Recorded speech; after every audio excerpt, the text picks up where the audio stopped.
Good morning, DJ and PK. It's 97.5, the KSL Sports Zone. Welcome in on a Friday morning. No football. It's not a football Friday. We got another week to the Super Bowl, the last game for months. What are we going to do? Well, we're going to talk some basketball today. Jerrod Calhoun scheduled to join us later in the show, Utah State basketball coach. Big game on CBS with the Utah State Aggies and the San Diego State Aztecs at 11 o'clock. And then you can grab a little lunch, and at 2:30, it's BYU and Kansas. Dybantsa, Darryn Peterson, possibly the 1 and 2 picks in the NBA draft going head-to-head. Can BYU beat Kansas for the third year in a row? So got some good basketball on Saturday. We'll start off this morning with a little bit of hockey as the Mammoth nearly had a great road trip. They'll have to settle for a good one, but a bitter taste in their mouth as they blow a 4-2 lead in the last 2 minutes. They give up 3 goals in the final 2 minutes and lose in regulation, don't even salvage a point, and lose 5-4 at Carolina. So definitely not leaving this road trip with an exclamation point. Now, before they played yesterday, we had on our guy, Cole Bagley, who covers the Mammoth for KSL Sports, to talk about the team, the road trip, but also some of the key players that are powering it now and what's going to be like when Logan Cooley comes back and how are the lines going to be arranged. So ignore all the optimism about the final game on the road trip because that didn't work out. But nonetheless, I think really interesting about when. Well, I think when is clear, but how they're going to integrate Cole Bagley, how they're going to balance these lines, and really how they're going to use these lines because their third line looks like it's a lot better than most teams' third line. So plenty to talk about. Here's Cole Bagley with PK and I on the Zone. In basketball, a lot of people really hang on point differential and say as things shake out, you follow point differential. And baseball people tell you run differential also. Do you believe that goal differential is a really good indicator of how things will break going forward? You know, it's maybe you get a break here or there and win big or lose big, but will it really shake out? And I ask that because right now the Mammoth have the third best goal differential in the Western Conference. So I'm wondering, are they just much better and we're going to see them just keep charging through the rest of the schedule? Yeah, I don't know about charging. It's tough to do what they're doing for the next, I think there's 29, 28 games left. But I sat down with Bill Armstrong before the most recent homestand, before they had won 6 out of 7 and gotten points in all of those. And, we had kind of talked in depth about, what was going on. And, that was kind of before they had really corrected things. And, he had pointed out that, look, in a lot of key statistical areas, we're in the green. And obviously one of those is, goal differential. They're actually the only team in the Western Conference currently in the wild card race that has a positive goal differential. Not just positive, but they're plus 21. Every other team in the wild card race is in the red. And so, he had kind of talked to me and said, look, we've actually been playing pretty good hockey. We just haven't necessarily had puck luck. We've made a few mistakes during key moments, and they lost a lot of one-goal games. Well, now, but at the same time, he said, look, if we can just continue to play the way that we are, eventually all those numbers in the green are going to catch up, and we're going to start winning some hockey games. And that's exactly what happened, right? They won 6 out of 7 at home. They've been really successful on this road trip. And so, again, I don't know that they're going to win 80% of the games down the stretch, but if they can win, 55 to 60% of what's left, that will nearly, if not for sure, guarantee that they make the postseason. Yeah, I think that's accurate. How about the changes that the Bears made into lines? It seems like I shuffled some guys around, and that is another reason, along with that maturity that you say, as far as leading to the success. Could you speak on that? Yeah, it's been a year where there's been a lot of line changes, and that's because this team was just trying to consistently figure it out. And when it comes to coaching, at the end of the day, they're not really going to change their scheme. But what the coach can do, the number one thing he can do is he can change up the lines, right? He can see if he can't get a spark on, all the lines or 2 of the lines or what have you. And so, the most recent changes that he was able to put together, I think have yielded these results. putting Lawson Krause up on that top line of Nick Schmaltz and Clayton Keller, that added physicality, that added net front presence has really, allowed those three to thrive together because, Schmaltz and Keller are more of kind of facilitators and they work really well together, but they're not necessarily always driving towards the net. They're not big bodies, but then you get, a big rig like Lawson Krause in there who's about 6'3", 6'4", and he has done a magnificent job at getting in front of the net, crowding the crease, battling in the dirty areas, and helping that line to reload. And then you go down from there, that second and third lines. First when they first changed them, when they dropped Gunther to the third and they put Daniel Boot up to the second, there was kind of a lot of questioning, not only from the fans, but kind of throughout the league when people started to see that. I remember when I tweeted it out that people were like, oh, what's going on in Utah? It's a shame that Dylan Gunther has to play outside the top six. But again, it was a stroke of brilliance because, when Bear explained it, and I even talked to Gunther about it, and they weren't really concerned about top six. It didn't matter who was on the second, who was on the third. This team just wanted to win hockey games. And so to have that attitude, for Gunther to have that attitude to drop down, down to the third, but he was playing with Jack McBain. And again, there was some brilliance there because that second line, which is Gunther, Hayton, and Peterka, lacked physicality. They lacked size. Well, then you switch Boot up to that second. You gave that line exactly what they needed. And the same thing with the third. It was Carcone, McBain, and Boot, a little bit, not too much physicality, but not enough speed, not enough creativity. Well, you drop Gunther down there, and that's exactly what he's done. So, it was just a combination of games that really complement each other. And I think that has yielded these, incredible results over the last month. Isn't it also true that the head coach can control? I mean, there are chances starting into periods and you get the TV timeouts in the middle of stoppage where you can slide more ice time to the top six. But if you've truly got depth all the way across the three lines, if the coach deploys the guys a little differently over the course of the game, can't you wear people down and create some really good matchups because everybody's got to play the third line at some point and you make sure no matter when they do it, you have a strong line out there against them? Yeah, I mean, I think Utah takes pride in all of their lines, being formidable opponents on the ice. Your third line is definitely going to be more of your checking line, but then, you add Gunther to it and suddenly they're not just, suffocating you on the forecheck, but they're also putting dangerous opportunities on your net. So, yeah, I mean, the coach definitely has the ability to do that. And, he's always, no matter who it is in the NHL, that, the coach is going to be strategic in who's on the ice at what time. And, I mean, a lot of times your third line is going to get, quality minutes, against the top or second line of the other team because that's exactly what they're trying to do is wear those guys down. What do they do when Cooley comes back? That's a good question because this team is just playing so well. But I think, Cooley, he's a top six type guy. But where do you slot him? Do you replace Barrett Hayton on the second line with Logan Cooley, but then you're faced with the decision of, well, where do you put Barrett Hayton? Because you're not going to take Lawson Krause off the top line because he's playing so well with Keller and Schmaltz. You're not going to take Jack McBain off the third line, and you're not going to take Kevin Stenlund off the fourth. Like, those guys have just played so well in those positions. So it's going to be tough. I would, if I had to guess, I'd probably say that they slot him into the top six, probably on the second line. I think it would make the most sense for him to then center that line. But luckily, I don't have to make those decisions, and we'll see what Bear ends up doing. Well, it's just 4 games now in 8 days before we hit the 3-week Olympic break. So have you circled February 25, Colorado, the return to action for the team after the Olympics as Cooley's return from injury?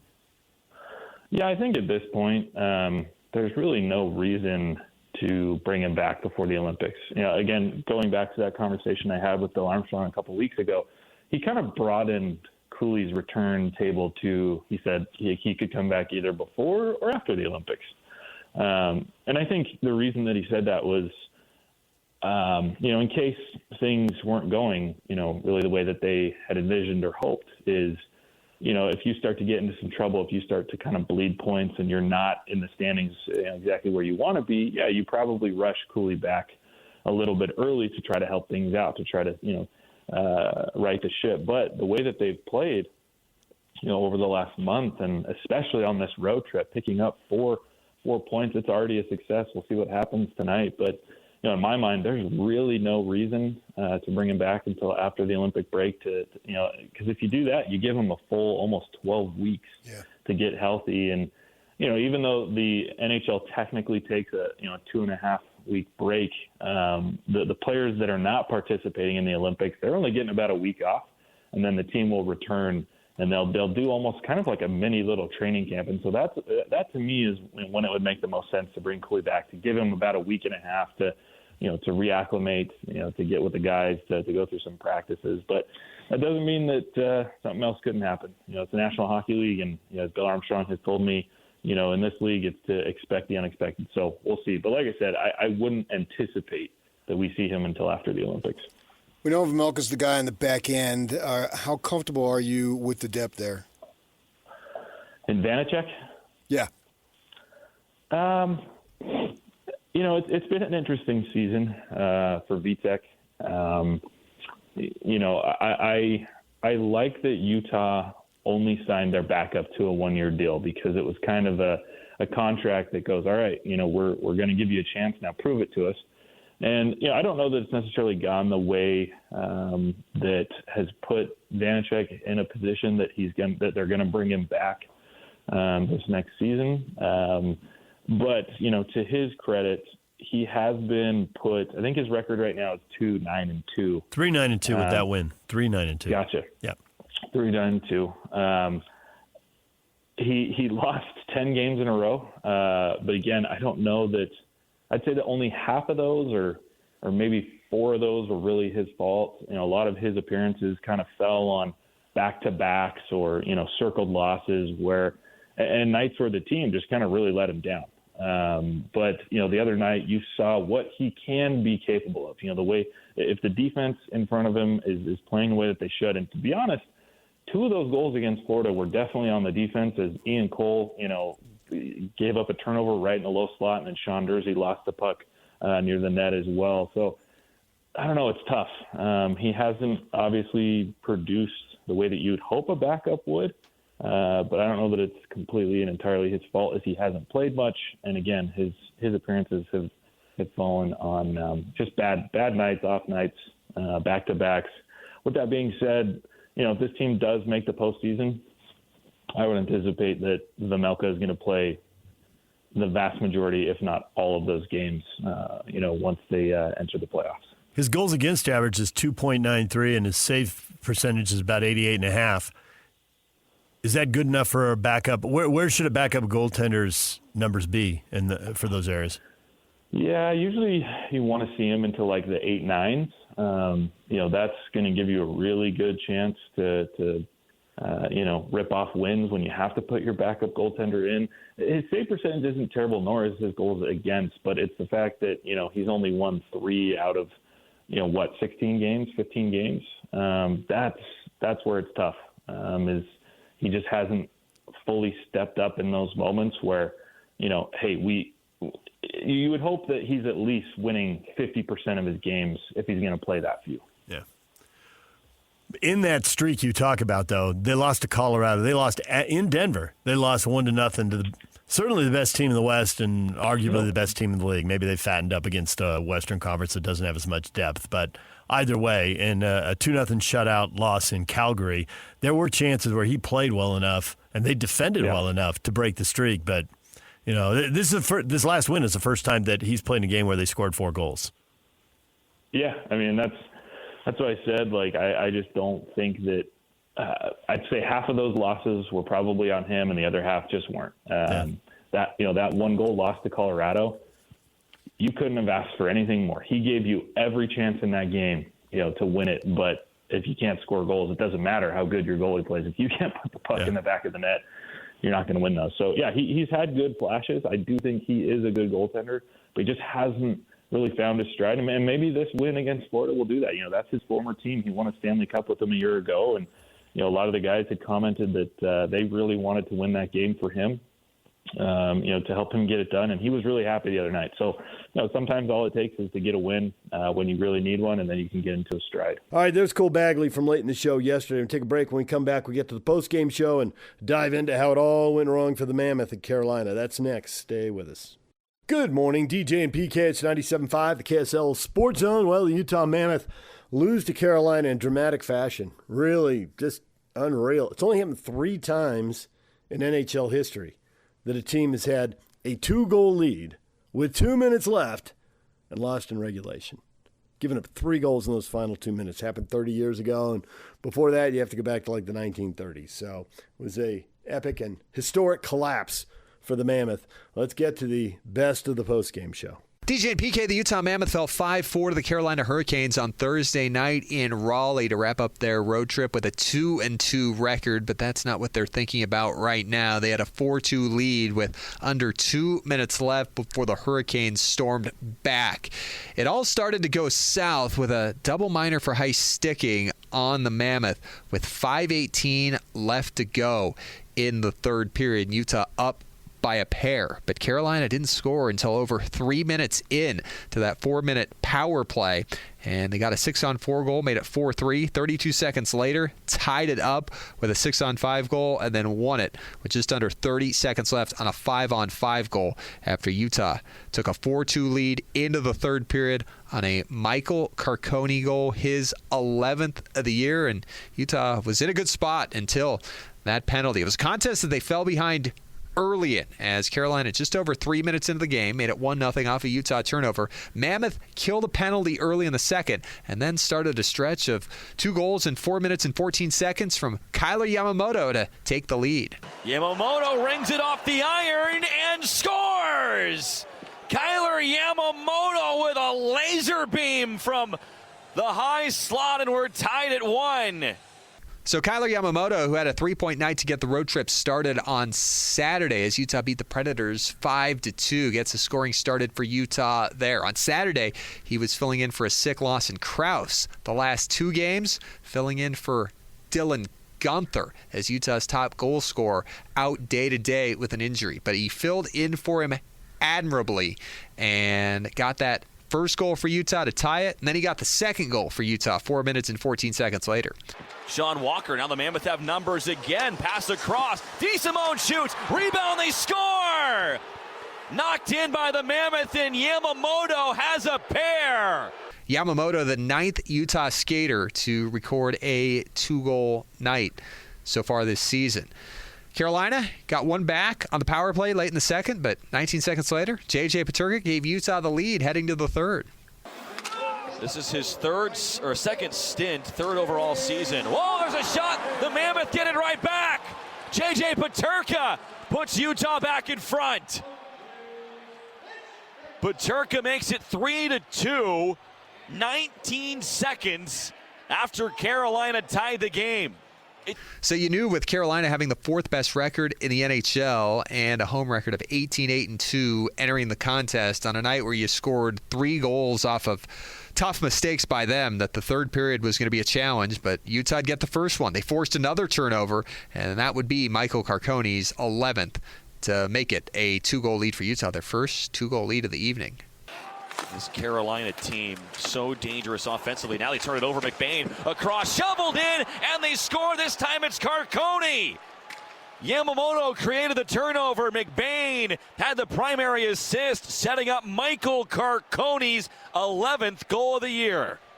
And then, as we said, things kind of fell apart in the final 2 minutes. Utah, the 3rd team in NHL history to have a 2-goal lead in the final 2 minutes of regulation and lose it in regulation. But they do finish the road trip 2-2. Talked about it before. What are the expectations for a trip like this? And a split would have been easily taken by the Mammoth. Just not maybe if we knew we were going to give up a 2-goal lead in the final 2 minutes of the final game to settle for that split. Let's hear from Captain Clayton Keller post-game after this one. I don't know if you have just, a word or definition to describe that game, but overall, your thoughts? Yeah, I don't know. I thought we got better as the game went on. We seemed to kind of be in control, and we were able to, play our style as the game went on, but obviously the finish sucks. It hasn't really sunk in yet. We got to learn from it. Those 2 final minutes, I guess, what did you see in terms of the breakdown and how they were able to come back? I don't know. I think, they're a good team. We knew they were going to have a push. I think, we called the timeout. We said the right things. Bear said, the right things, in the timeout of, just we're good, and we agreed. And, it sucks to lose like that. I felt like we were in control, most of the game. What do you want your team to take away from this and move forward with putting this behind you? You got to learn from it. You got to, play all the way until the end and not let it happen again. I think simple as that.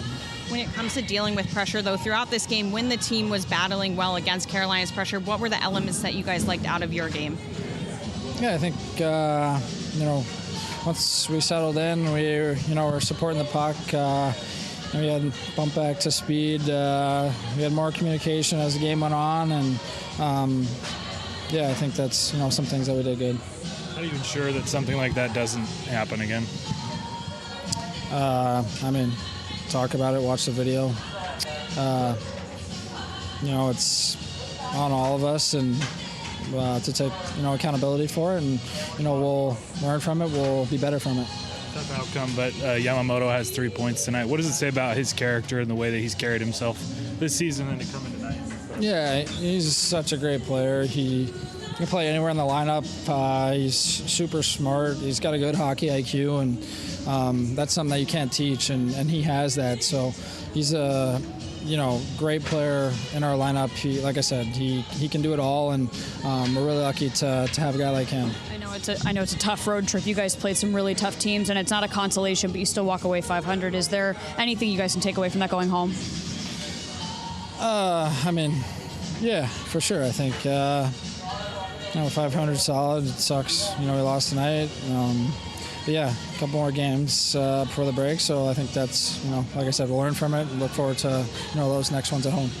So Utah holding down that first wildcard spot in the Western Conference now 28-22-4, 10-3-1 in January. They'll wrap up the first calendar month of 2026 on Saturday night at the Delta Center when they host the Dallas Stars. Let's hear from Kyle Yamamoto now on that three-point night after this one. Finishes with 2 goals and an assist. Rather your 2 goals in the second, but, the final few minutes, what did you assess from what happened? Yeah, I don't know. I think a lot of things just unfortunately broke down. They had their crowd behind them. They were rocking. And I think we got to, be able to calm ourselves down and, think right. But I don't really know what happened, to be completely honest. It's a good team over there. Good praise to them, too. But, I think there's a few things we could probably sort out. When it comes to the chemistry that your line had, you guys contributed a lot of goals tonight. What were you seeing when you guys were playing at your best? No, those guys are great to play with. Hard working, fast. They both can make plays. So I think I play the same type of game as them. So just being able to play with them, second game. So obviously the chemistry's building a little bit, but no, it was fun. When it comes to just facing really tough opponents, what can you learn from this game and this road trip moving into the rest of the regular season? Never quit. Obviously there's 4 minutes left. They scored 3 to take the win from us. So never quit. How do you make sure that this one stings but doesn't, harm your confidence moving forward? No, I don't think so. I know we'll bounce back from this. I know that's a fluke for us. I don't think we're going to be giving up 3 goals in the last 4 minutes too many times, if not again. But yeah, I think going forward, just stay positive and keep working. What's been your mindset this season as you've been in and out of the lineup, but played more this year as opposed to last year and contributed in games like this? Just try to play my game. Don't do anything too crazy. Step in when I need to. If they don't want to play me, they don't want to play me. So you look at the split on the road trip, the record in January, but all Utah was thinking about after this contest was just how this one got away. And here's what head coach Andre Cherney said after the game. Obviously, this is really disappointing. I think we were exactly where we wanted to be. Penalty, killed the first 2, then give a goal on the back door. We should have more awareness in that. And then after, I felt we had no pace, and that's what made us successful. throughout the game. It's the pressure we had in the puck here, and we became really passive at 6-on-5 and even at 5-on-5 after. And they did what they should do when they don't have pressure. Is there something specific you noticed before the passiveness that kind of led into that final few minutes? No, I think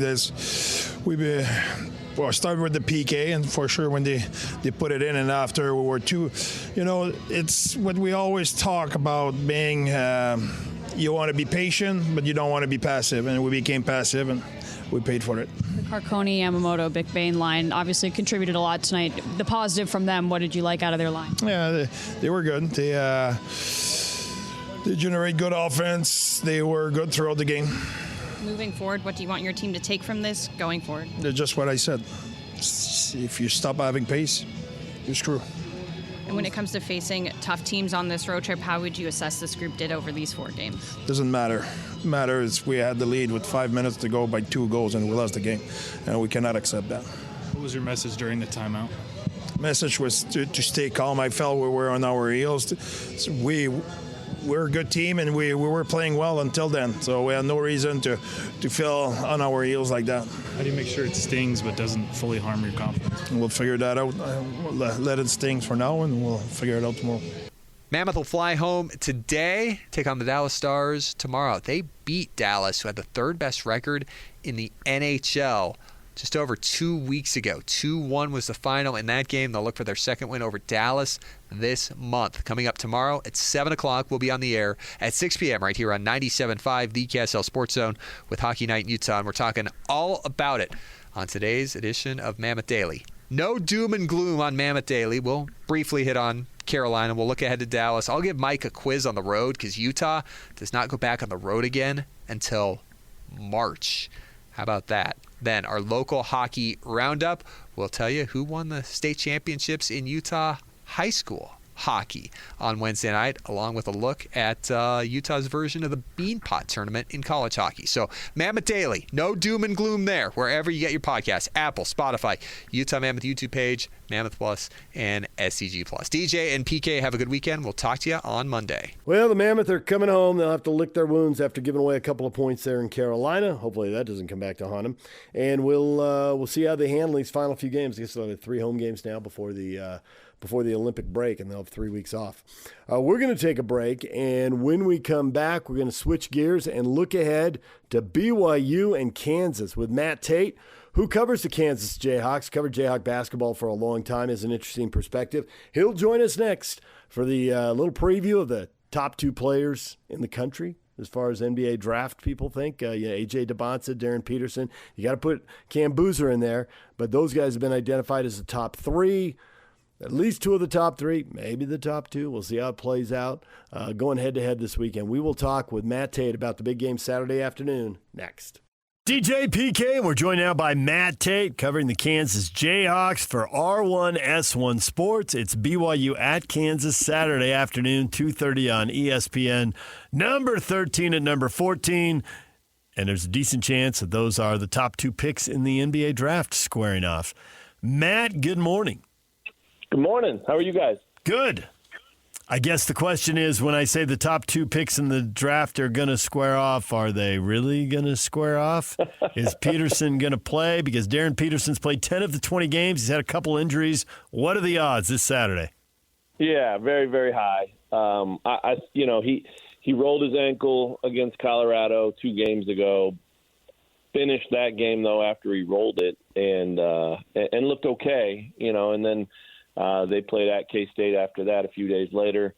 I thought he was going to play in that game just because it's a rivalry, just because, that'll be the only chance he gets to play in Manhattan anyway against K-State. So I was a little bit surprised, but I think maybe from the minute it happened in Colorado, the idea was let's make sure he's ready for this one.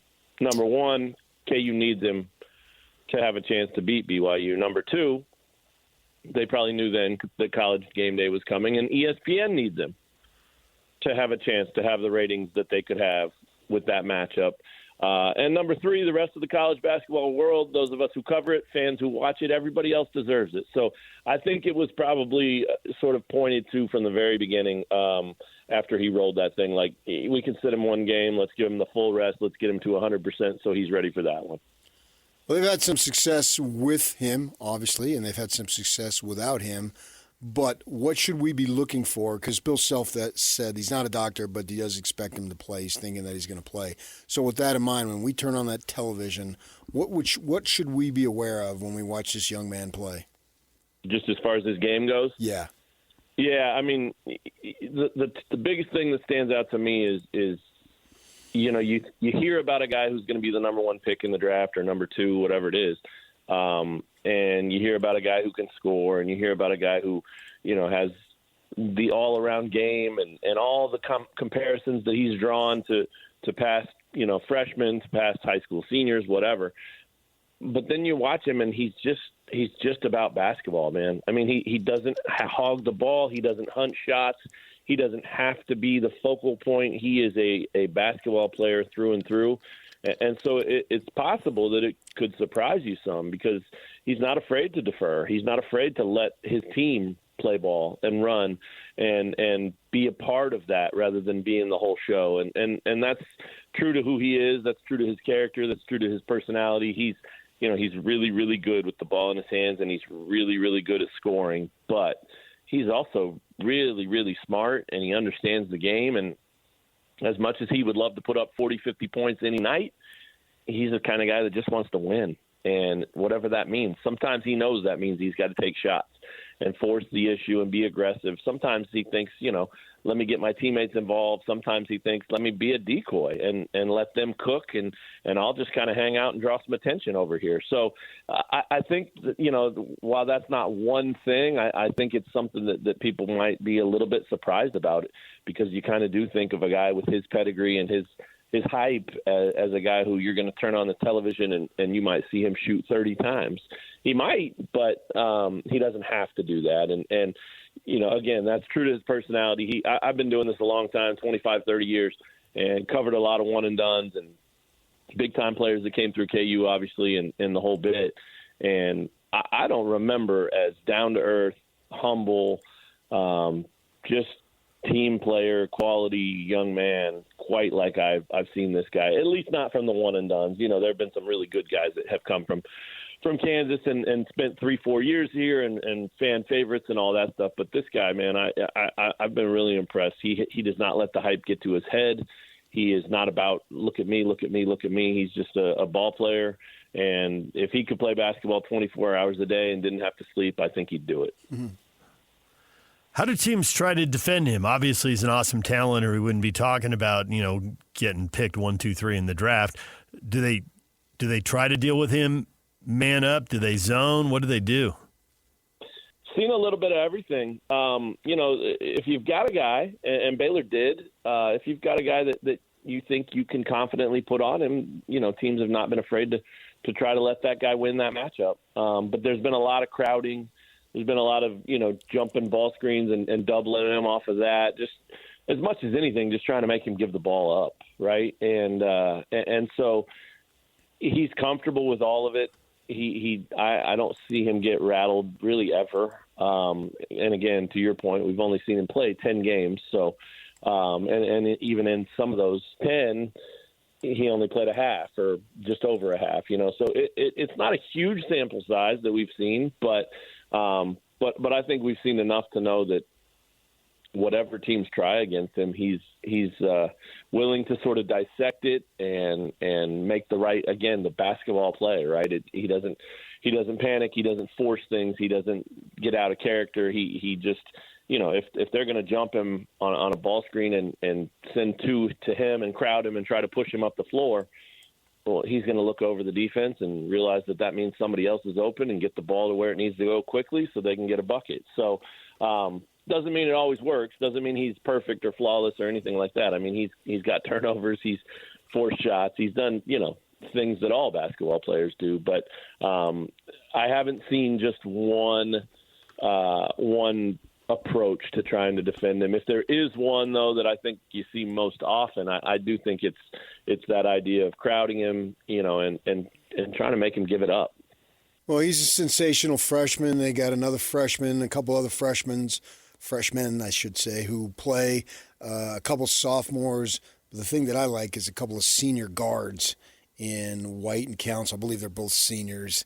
Right. Looking at them, having been through it and all that stuff, you talk about getting old, they provide that experience. I have to think that they're providing the steadiness that the team needs. Could you speak to that?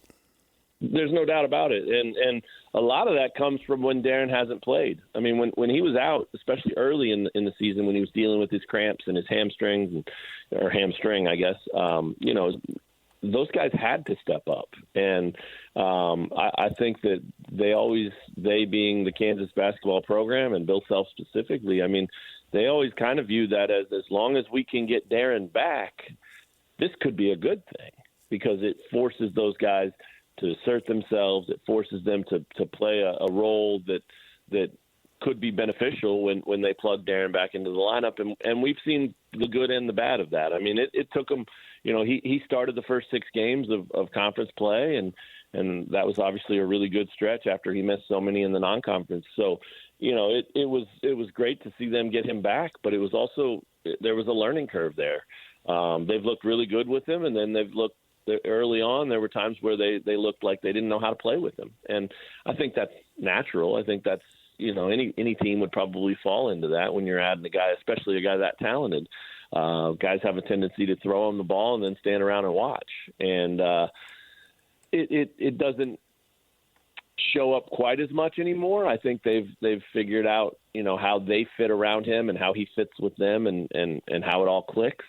They've still got work to do in that area, though. But Trey White and Melvin Council have been a huge part of that, with and without him. Each of those guys has carried this team on a given night to victory, and each of those guys has done it with Darryn on the bench and with him in the lineup. And so there's a lot of trust between those two and the rest of the team. There's a lot of trust between Darryn and those guys. None of them look at it like, oh my gosh, I'm playing with this superstar. Don't get me wrong. They think Darryn's as talented a player as they've ever played with. There's no doubt. But, he's just one of them. He's one of their teammates. And so, again, that's a credit to Darryn and his maturity. And again, he's fine. If Melvin Council is going to go score 36 points and help you beat North Carolina State, making 9 3-pointers, Darryn didn't walk away from that game frustrated. He scored 17. He did his part, but that was Melvin Council's night. It was a big win for KU, and Darryn was as happy for him as anybody. So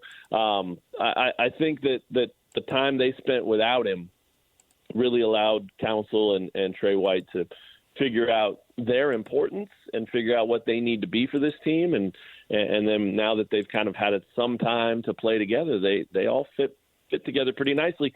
And they should, right? I mean, Bill Self, when he knew he had Darryn coming in, a big part of his portal searching was, I want to find guys who fit around what Darryn brings. I want to find guys who play the style we need and can do what they need to do offensively to fit with them, but also defensively. And so it makes sense. I mean, Bill Self's a Hall of Famer, and that's what he sought out to do when he built this team. So, for a long time, they didn't have the luxury of even knowing if that worked because Darryn wasn't in the lineup. But as we've seen him in the lineup now, it does look like it worked. And this team's far from perfect, but they are hot right now. And you can definitely see that when they're whole and when everybody's understanding their role and playing well together, they're as tough out as anybody.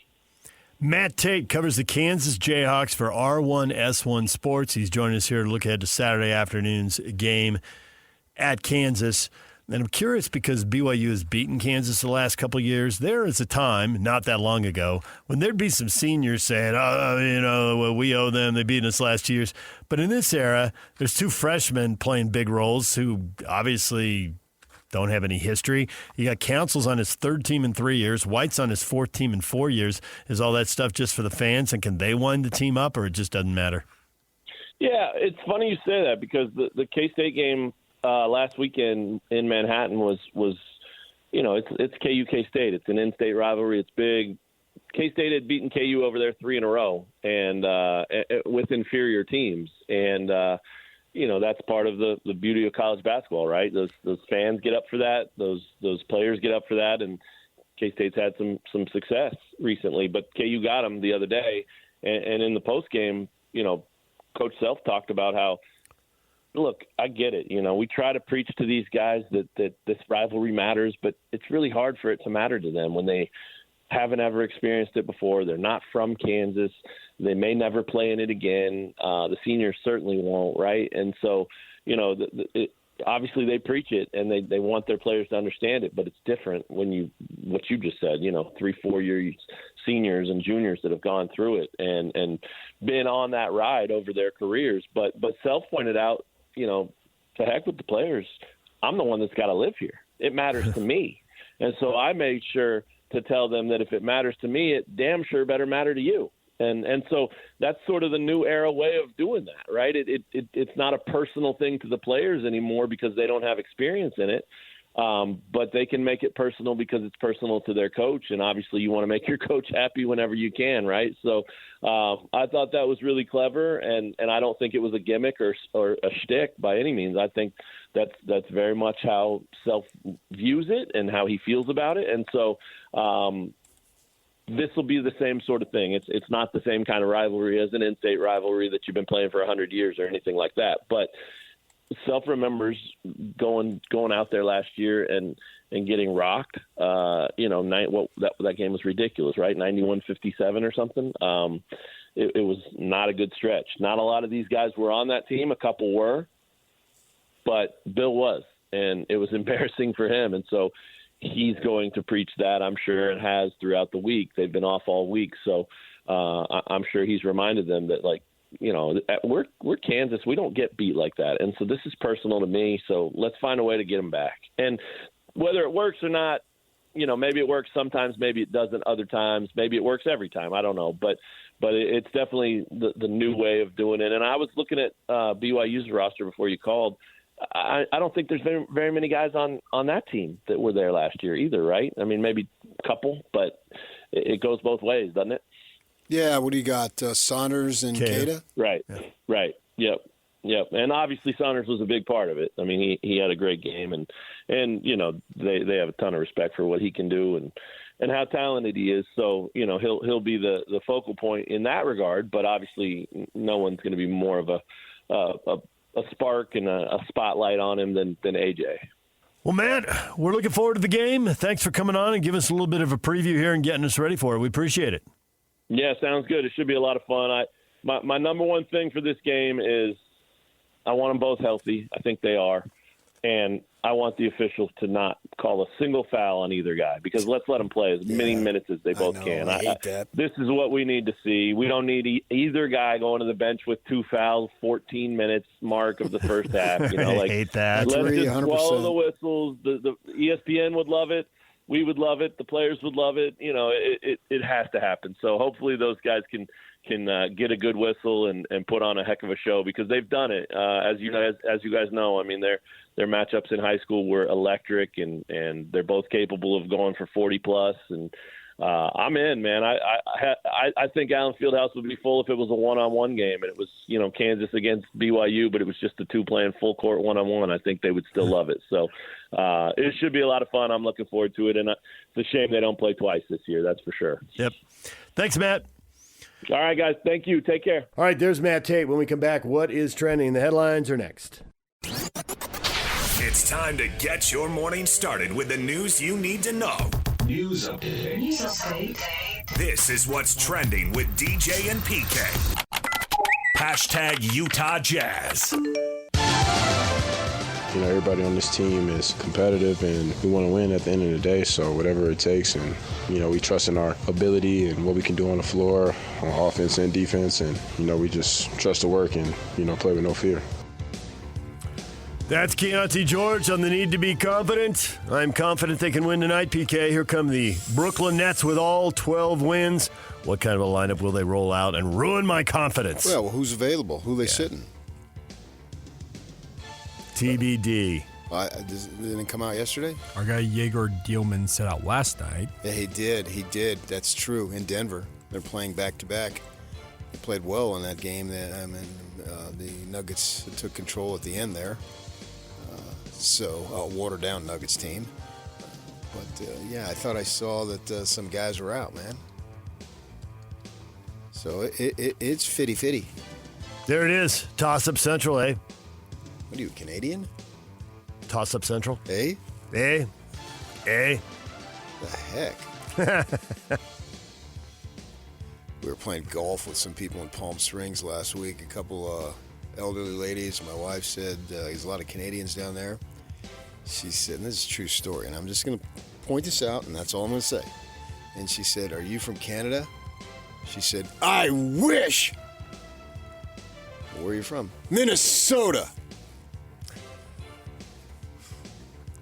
You didn't say much after that? I said nothing. Said nothing, just let her go. And actually, they were a pleasure to play with. Oh, yeah? Yes. 2 retired ladies, one of whom was like gastroenterology, or what's that word? Gastroenterology? Yeah, she was a doctor. They were a blast to play with, and I told them, I said, I really appreciated playing with you, which I thought, uh-oh. But, no, it was great. Yeah, they were a lot of fun. Markkanen's out. Love, Nurkic, Cody Williams are all listed as questionable with an illness. Locke told us questionable usually means good. Yeah, but not now. Okay. Well, if they take all those guys out, then they got a sickly bunch this year. Flu was nasty, okay? It's a bad flu year. And then, so you're out 7 games, and then you need reconditioning for 2 or 3 more. Perfect. Man, next October will be here before you know it. All right. Nets back-to-back, Jazz with some combination of people, possibly not including any big guys. Yeah, we'll see. 7:30, the tip-off. Pre-game at 6:30 with Jake Scott and Tim Lacombe. DJ and PK. #NBA. Flag being overplayed by Dybantsa, but he gets it anyway, moving backward toward the midcourt line. Now on the attack. He'll pull up for 3. He hits! What a shot by Flag, and a timeout by Charles Lee with 33.1 seconds left. It's a 49-point game for Cooper Flag. Flag dribbles. Step back. Back behind the arc he goes. 7 on the shot clock. Throws to Christie. Passes tipped. James saves it to Knipple. Knipple inside. Goes up to the lay, and he's fouled. He's fouled. He's fouled with 4.1 left to go. Flag dribbles inside. Pulls up. Deep 2. No! And the Hornets win it. 123-121 in an exceptional showdown between the 2 leaders in the Rookie of the Year race. What a game. Cooper Flag, 49 points, 10 rebounds. Had an awesome night shooting the ball. You want shots going in, PK. 20 of 29, but the last one doesn't go for 51, and a deep 2 would have tied it and sent it to OT. Well, my man Knips, too.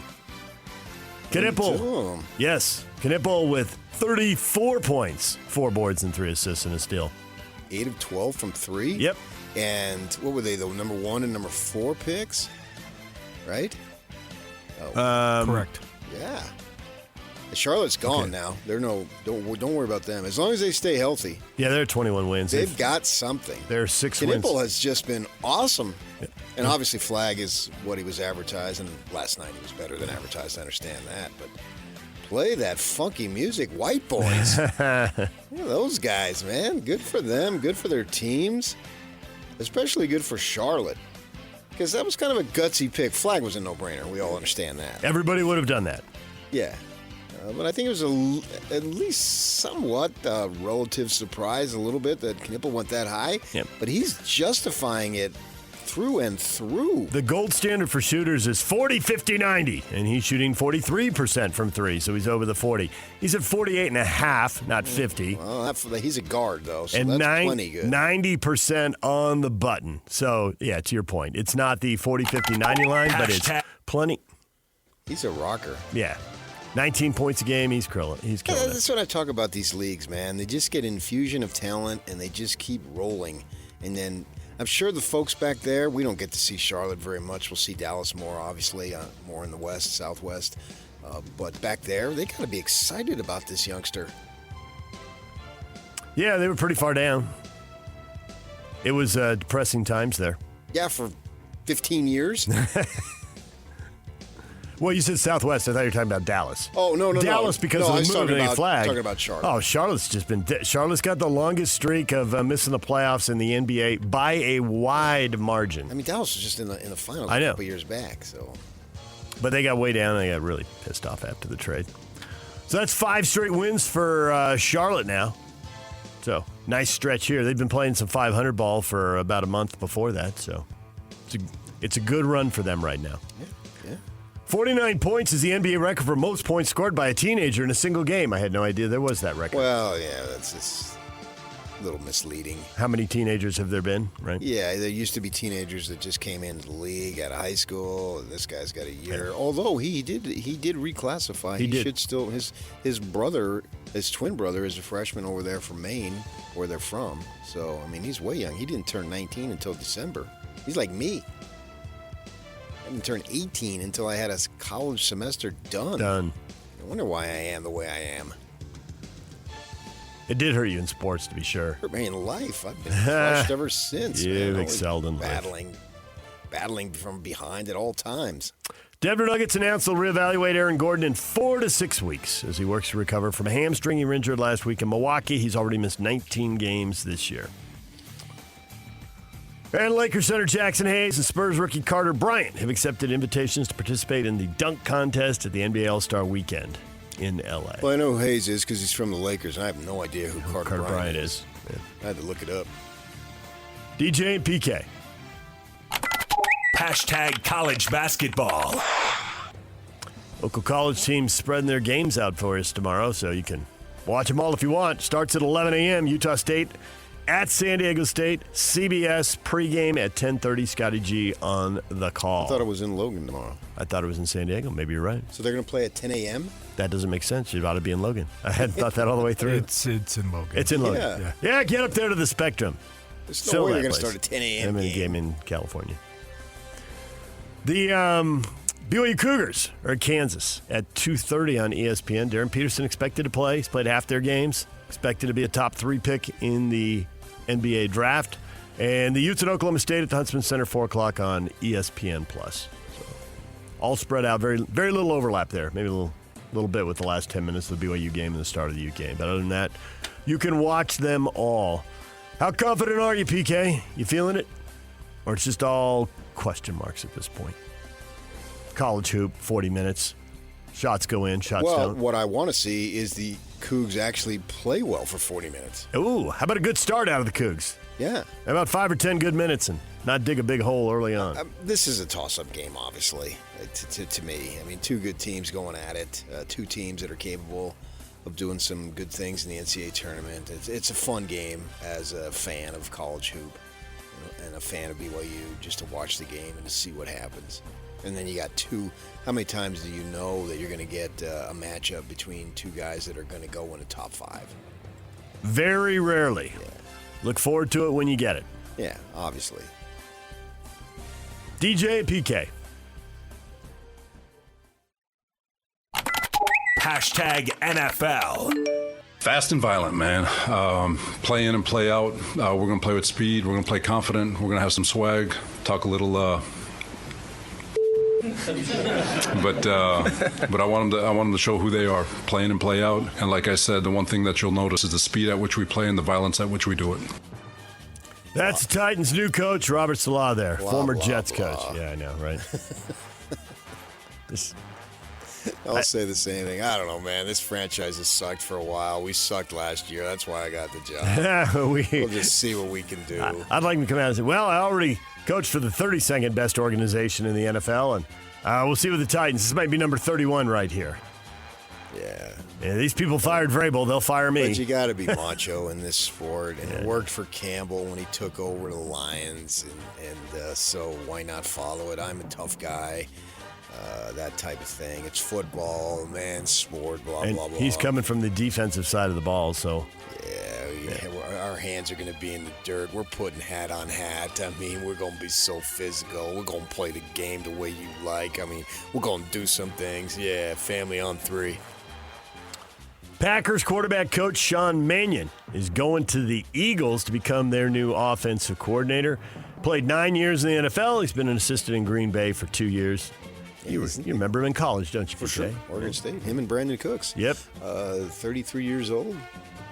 Yeah, Cooks was his receiver. They came in Rice Eccles on a rainy, what was it? Was it Saturday night? I think it was. It was. Yeah, I don't know why I was thinking. Game that went right down to the end. Yeah, and it was rainy. One pass right on the fingertips to win the game. Yeah. He also had a big game at BYU at one point. Yeah. He's still the second all-time leading passer in Pac-12 history. He was a nice player. And he is the 5th offensive coordinator in 5 years for the Eagles. Yes, correct. 5 for 5. Seems less than ideal, and yet here they are. Well, 5 for the fight, man. Bills quarterback Josh Allen had surgery on his right foot to deal with a broken bone. He expects he'll be cleared to resume football activity in 8 to 10 weeks and shouldn't miss any OTAs or other off-season activities. So just a blip, merely a flesh wound. Roll right through it. Seahawks quarterback Sam Darnold, Patriots quarterback Drake May nursing injuries ahead of the Super Bowl. Both their head coaches expressed confidence they'll be as healthy as possible next week and get shot up before the game if necessary. Left that part out. Don't say the quiet part. DJ and PK. Hashtag college football. He's not done yet. Gary Patterson is back as the USC Trojans defensive coordinator. So, Patterson, going to turn things around there? That defense has struggled. You watched a lot of his TCU teams. They played defense. I liked him as a coach, man. Yeah. He was very good as a coach. So, let's see what he can do as a coordinator. He's older now. I would think that it's just, like a Rocky Long story. It's a man who enjoys coaching ball. Yep. He's not looking for fame and glory. He's had his run there. And he just wants to coach ball. And so, yeah, he's got a pedigree there. We'll see what happens. I mean, I won't be following him as much as I used to. Yeah, but you'll still notice scores. You know what's for going sure. on. Especially now with so much of a Utah state of influence in Michigan. Michigan, right. So we will definitely be watching when one of our what's Maddie's title? I don't even know. Our digital director? Yeah, digital director. She was talking about how we need a beat writer for Michigan. Because people are clicking on Michigan stories. Yeah. Yeah, they care. I know. Yeah, she's right. Yeah. There's Utes and Cougars there and we players will and be paying coaches. attention, there's no question. Yep. And by a byproduct, obviously, in the Big Ten now. USC and Michigan don't play this year, though, so they won't go head-to-head, but nonetheless we'll be following the conference. Yeah, but now I have unadulterated free reign to root against SC and not have to worry about what's good for the conference. There it is.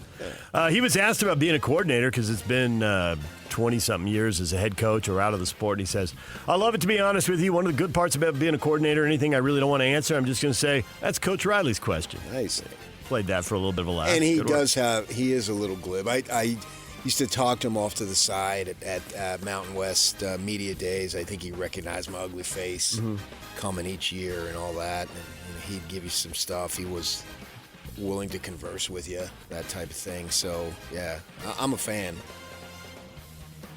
You love this. Florida coach John Summerall gave his players short shirts and other gear without any Gator logos and said they'll have to earn those logos this offseason.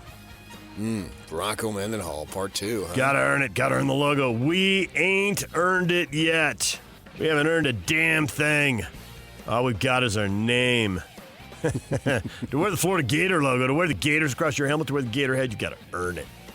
That'd be awesome if they came out in the first Nike, or I don't know, are they a Nike school? Yeah, they're a Nike school. They come out and they're Jordan brand now. Okay, they come out with just no logos. No, we haven't earned it yet. The Jumpman logo on it. We haven't earned it yet. Camp was good, but it wasn't good enough. DJ and PK. Hashtag NHL. This Carolina team so dangerous offensively. Now they turn it over. McBain across, shoveled in, and they score. This time it's Carcone.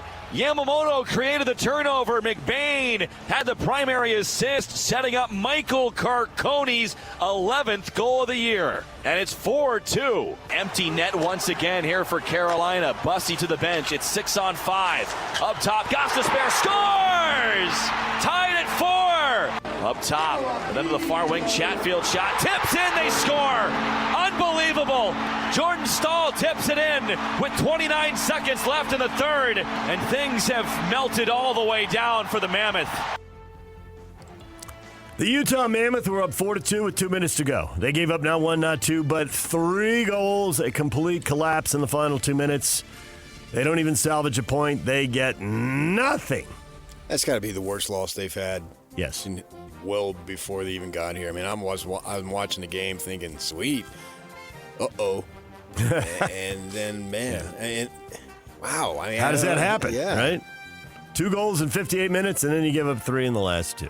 And then in the second period, they got tied up, and then I think it was like 19, 20 seconds later, they scored. They scored, yeah. And then there were quick Carcone turnarounds. scores, yeah. You're thinking, okay. Yeah. And then you start, at least for me, if you got a 2-goal lead, my eyes seem to just go more to the clock than it is the ice, thinking, okay, time and score, how much damage can they do? But then when they scored, there was still plenty of time to get the tying goal, and then you're thinking, okay, OT, and then no, not even that.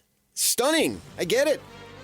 That was a total meltdown. Wow, but the game of hockey takes away from Yamamoto's 2 goals. 2 goals. Yep. And, he's second best athlete in the state of Utah out of Spokane, as you know, behind the anti-vaxxer.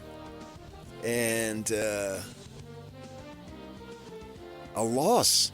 Stunning. That's a kick in the pants. The second story, the second paragraph of the game story. What, there's game stories, PK? What are you reading? AP? Yeah, it's AP. Carolina became the first NHL team in more than 30 years and only the third ever to come from 2 goals down in the last 2 minutes to win in regulation. Dallas Stars in 95 and the Montreal Maroons in 1932, who don't even exist anymore. Oh, yeah, Gordie Howe rolled over. All right. Mammoth, not a lot of time to feel sorry for themselves after that. Got to bounce right back. They got the Dallas Stars tomorrow night at the Delta Center. Puck drop set for 7 o'clock. Got to finish off these last 3 home games before the break the right way. 3-week break. So we'll see if there's... Send the Olympians out on the right note? Send the Olympians out. Dallas, Vancouver, and Detroit at home. Playing every other day. And then it's Saturday, Monday, Wednesday here at home, and then a 3-week break for the Olympics. Yeah, I think I'm going to take off. Get some sun. Come back refreshed. What is trending is brought to you by Shamrock Plumbing. There's no job too big or too small. Get the personal touch with Shamrock Plumbing. Coming up, David Locke will be here at 8:30 this morning. Radio voice of your Utah Jazz. Jerrod Calhoun, Utah State men's basketball coach, joins us at 9 to talk Aggies and Aztecs.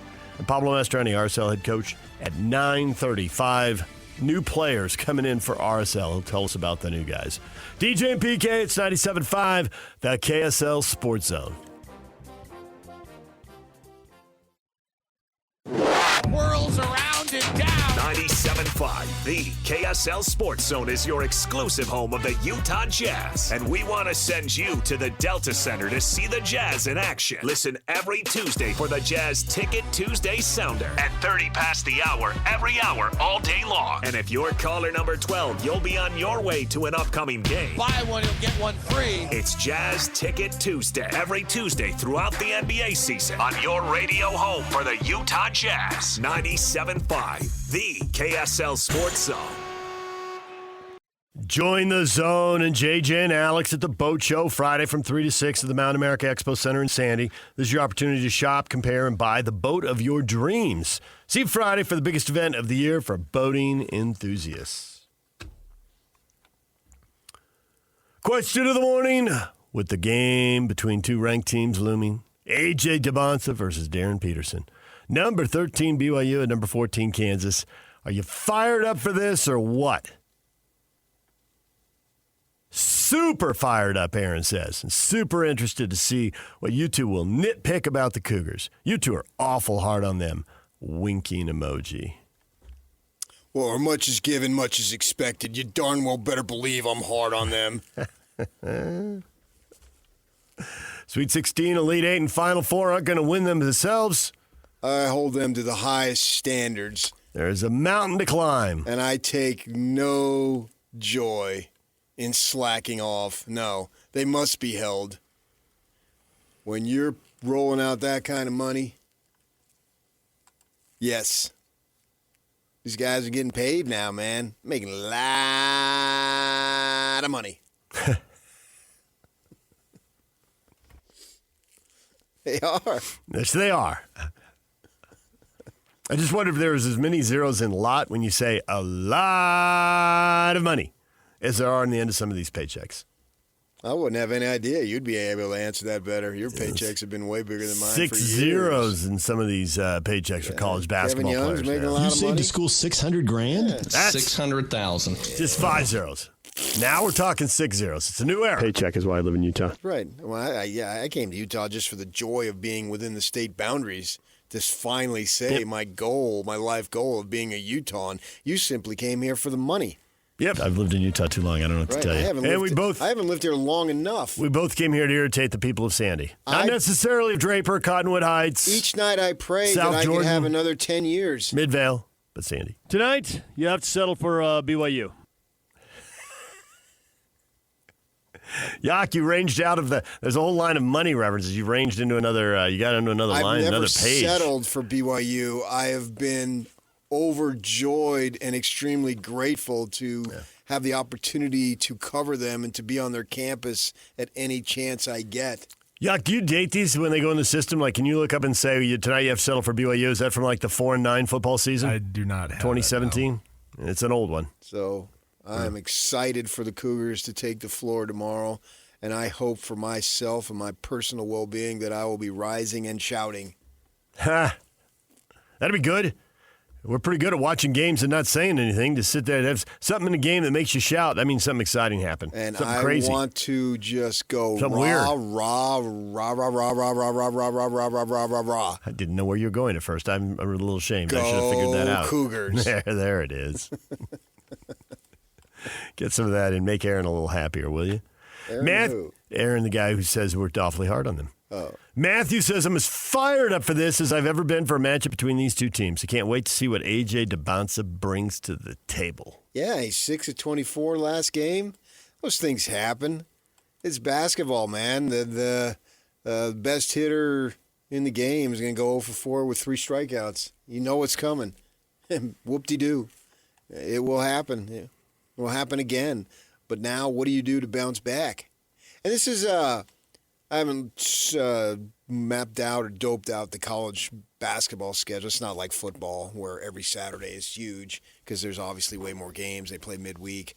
But this has got to be a premier game that they'll be talking about. College basketball people, Inside College Hoop or whatever those shows are called, right? Just like it was Monday night. Well, Monday night was a great opportunity to be on display. And for Dybantsa individually, it didn't go like he wanted. All right, fine. As I say, it's going to happen. Now, what do you do to bounce back, right? And there's always a tomorrow. Especially when you're these kids' age, man. You don't even the concept of one day it'll be done is not real. It isn't. It's always going to be like this. Right. No, it's not. Yeah, but that is so far away. You could argue this is the game of the day. It's the only game matching ranked teams. I mean, there are other attractive games. Kentucky's individuals. The game right after this on ESPN is Kentucky at Arkansas. So that's Calipari versus his old team. And Arkansas is ranked right now. Kentucky isn't, but they're only a game behind him in the SEC. They're a story. Fine. Yeah. And every game for Kentucky is life or death. Pope, I feel bad for the guy in a sense. If the only way you can do it is to win it all. Everything else, you suck. That's where the bar is. But I mean, he played there and he knew exactly what he was getting into. So, and it was his dream job and all that. Wish him success.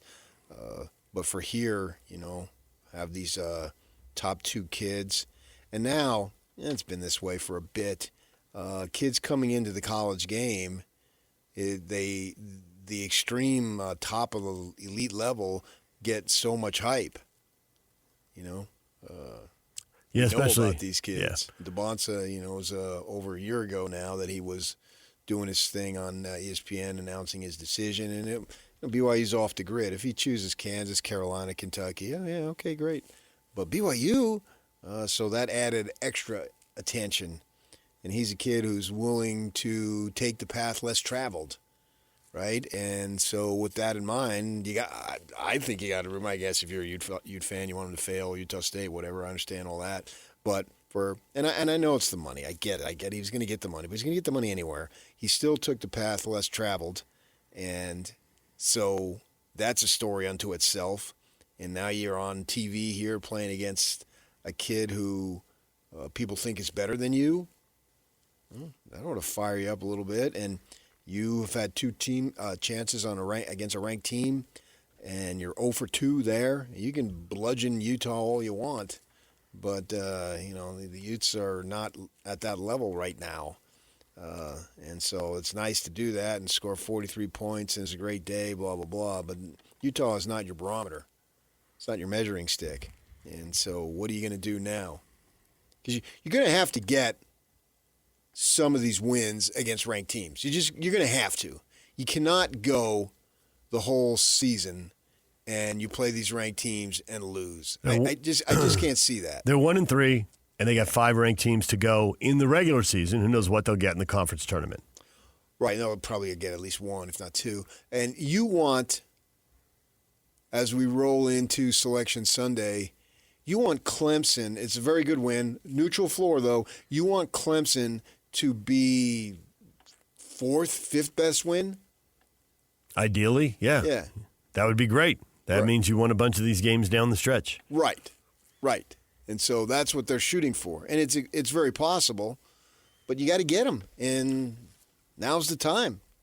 Right? You got to get one. You don't want to have these games like you had TCU. TCU's a decent win. But, you had to scratch and claw and do everything you could just to beat those guys at the end. You'd like to put those guys away a little earlier, particularly at the Marriott Center. And then, wow, if you pluck a road win at Kansas, that's eye-opening. And they did it last year, and it was eye-opening. Well, it was 2 years ago, wasn't it? Was last year at home? Last year they blew them out at home. It was 2 years ago they went to Fog Allen and won. And it was eye-opening. It was a big slaughtered them at home. Yeah. But that was viewed as more, Kansas is down. They were, correct. There wasn't so much BYU's up. And this is going to have the extra sizzle of the 2 guys who are supposed to go, if not at the very top of the draft, very quickly. Well, I think for most people, that is the sizzle. Yes, 1 versus 2. Otherwise, 13 versus 14, you're probably just watching games in your league. Yeah, because the loser hasn't lost anything that cannot be regained, right? So it is the marquee matchup because of the 2 individuals, and that's the excitement. The scouts that you talk about going to the game, they're not going to the game. Wow, it's BYU-Kansas. Not at all. No, they're there to watch. Yeah. They're there. They always want to see these guys against the best competition. Right. They all filter out the season-long numbers. I mean, it's not that they don't know them or don't look at them, but they filter them down immediately. What did you do against NCAA tournament teams? And look at your numbers. And there have been guys who've been pretty good players and had a name who slipped or didn't get drafted at all because their numbers against NCAA teams weren't very good. You only shot like 34% against teams that went to the tournament. You're not that good. You beat up on weak links, and those guys don't make it in the NBA, so we're not worried about that. So they want to see these NBA guys go at each other, and they'd especially like to see if there's a few minutes or possessions where guys go head-to-head. And it's interesting to know in this game how many NBA players they project as being on the floor. Obviously, these 2. And, every scout probably has different opinions of different guys, whether there's 2, 3, or 4 NBA guys in the game at a time. Yeah, and I think, too, there are guys who won't make the NBA but have a particular NBA skill that they just don't have the full complement of game. And what I mean by that is that they could have some guys who Well, Keita, I think Keita's a great example. They can focus on these guys defensively. Yeah, Keita has a high level of skill in a couple of areas. So if Peterson goes to the hoop and tries to score up, over, around, past, whatever he does, okay, you're beating a pretty athletic guy. Not a guy who's going to play in the NBA, but he's got size and athleticism, and you're not seeing a lot of Keitas. Doesn't mean they're going to draft him, but you're not seeing a lot of that. And both defenses will focus on these individuals. And so you could put guys, BYU's got 2 or 3 guys that are long, angular, and can guard. And especially if that's their primary assignment, don't worry about anything.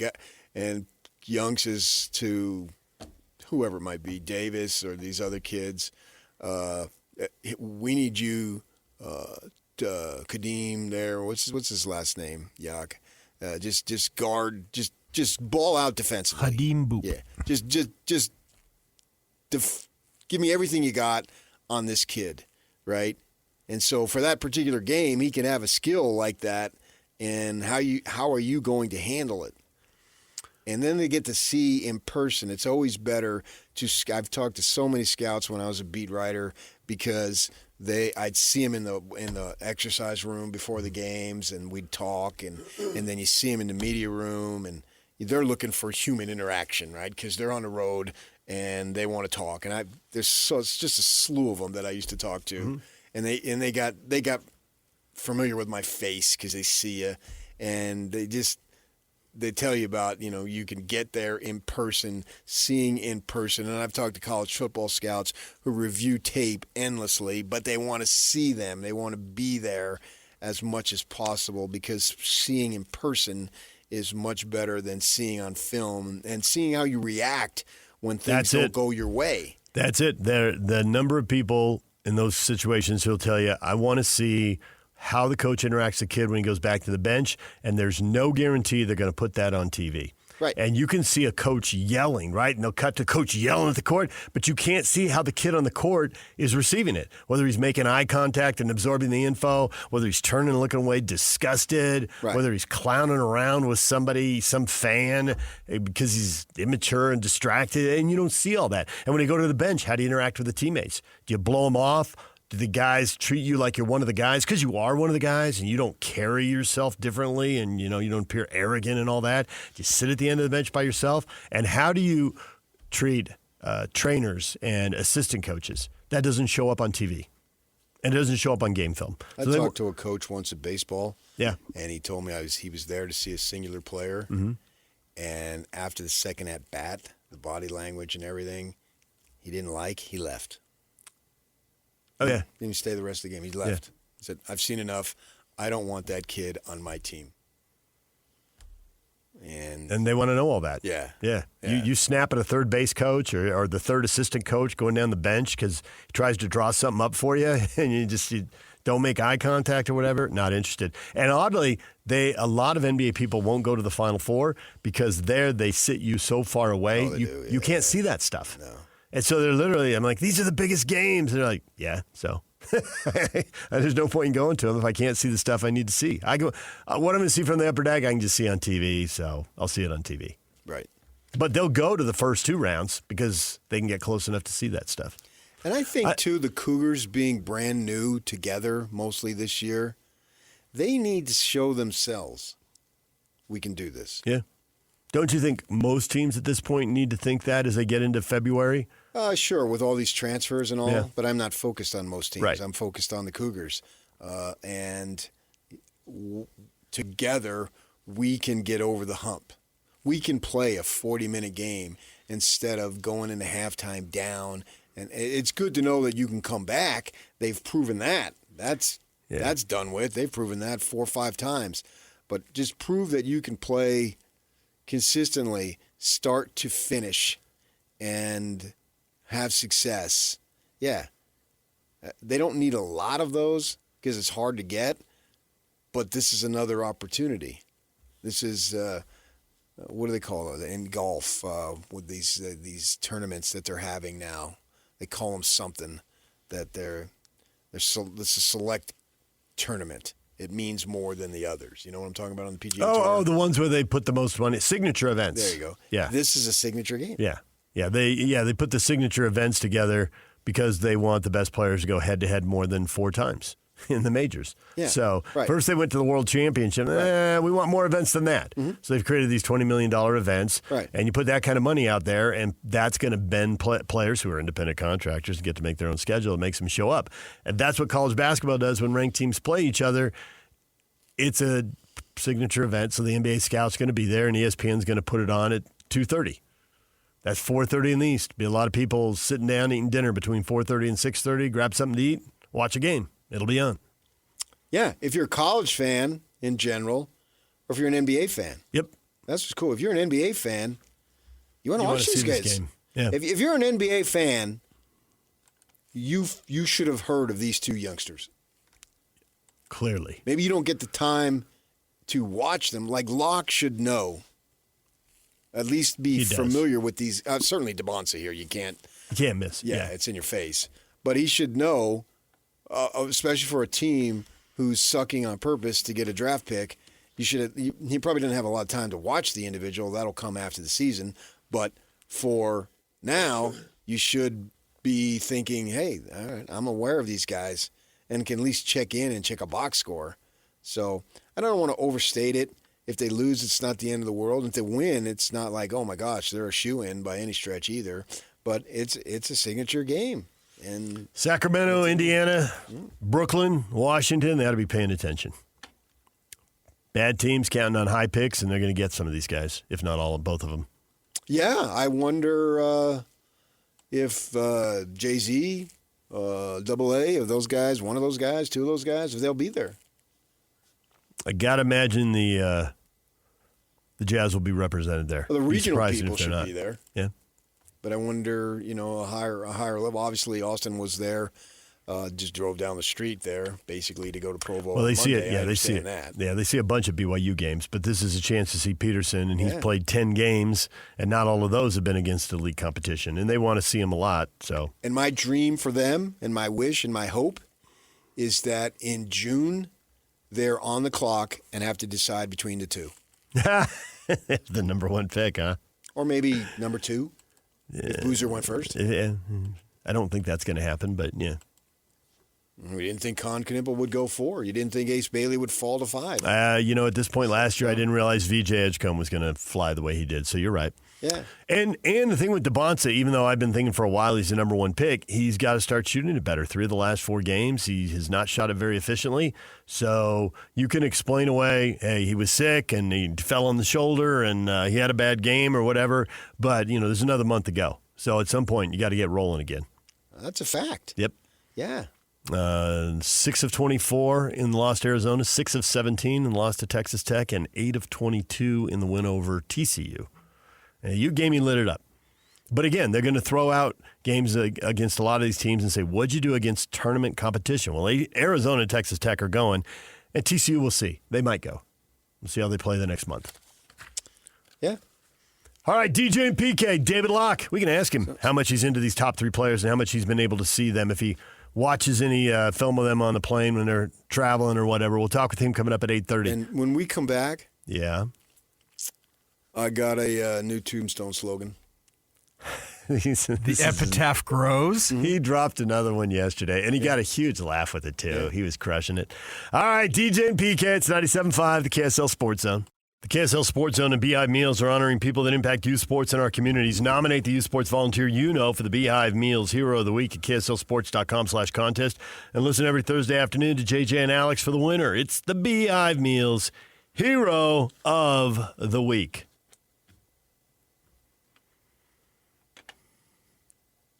You had something you wanted to share. Yesterday we went out on a call with some sales folks, and, I gussied up. You did. Brushed my teeth, comb my hair, put on socks.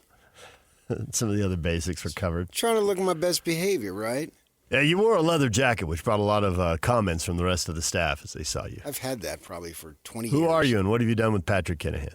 Yeah, I like to go to the gym afterwards, so, I don't necessarily shower every morning before.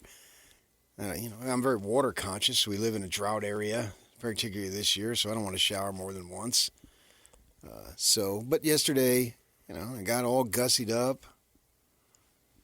Used shampoo. Okay, get to the point. Soap. Yeah. The whole thing. Yeah. Of course, it's shampoo. What are you, a cowboy coming in off the range? Soap and shampoo I got at the hotels, the free samples. Oh, sure. Absolutely. Pack those babies up. Yeah. And and we'll be doing some stuff for Peach Windows. I'm very excited. We toured their facility. It's an awesome facility. And everything you need there as far as windows and doors, man, they got it all. And so they want to try our time frame, our time in the morning, drive time. And I don't know how it was brought about, but, new voices. And the owner says, I'm a docile, humble, low-stated, low-key kind of guy. And he says that, he talked to people about coming on with DJ and PK. And of course, just everyone's friend and just the nicest guy ever.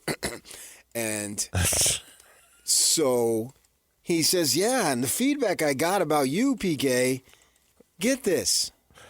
Just get this, people. Get this. I want you to hear this. Yep. He says, what I've heard from people is, quote, he's obnoxious, but he tells the truth. Obnoxious? Yes. Obnoxious? Yes, I've heard that. How am I obnoxious? Well, there's a list. It's like the word lovable. Shouldn't that be there? Relatable? Obnoxious? Relatable. Yeah, actually, I think you are fairly relatable. Obnoxious? When you choose to be. You don't always choose to be. What are you talking? How do you call me obnoxious? How many times do you think you make your voice break? Until the pain goes away. Oh, that's the 12th of never. So, on my tombstone, yeah, it's going to read... And I happen to be... He's obnoxious, we were standing but he told the truth. And I was right by the door. I pretended like it was a little... We're going to add that to the really little print on the tombstone. No, that's going to be front and center. Thought of you immediately, Yock. Wish you'd been there for this moment. This is, by the way, this is 100% true. This is absolutely how it happened. Oh, I have no obnoxious, but he tells the truth. And he waited. We were good. We were probably there about an hour, and it was probably good 45 minutes in before the guy dropped that. Doesn't it fit perfully, though? Come Who on. would tell that man they bonded over golf, though. That I'm obnoxious, but I tell the truth? It's a long list of people. Obnoxious? Why? What have I done that's obnoxious? Well, the last segment.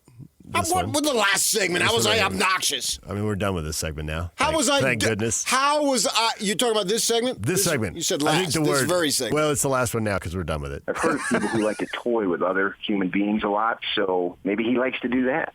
I'm obnoxious. Obnoxious. I want you. 45 times is obnoxious. I want you. Work, dude.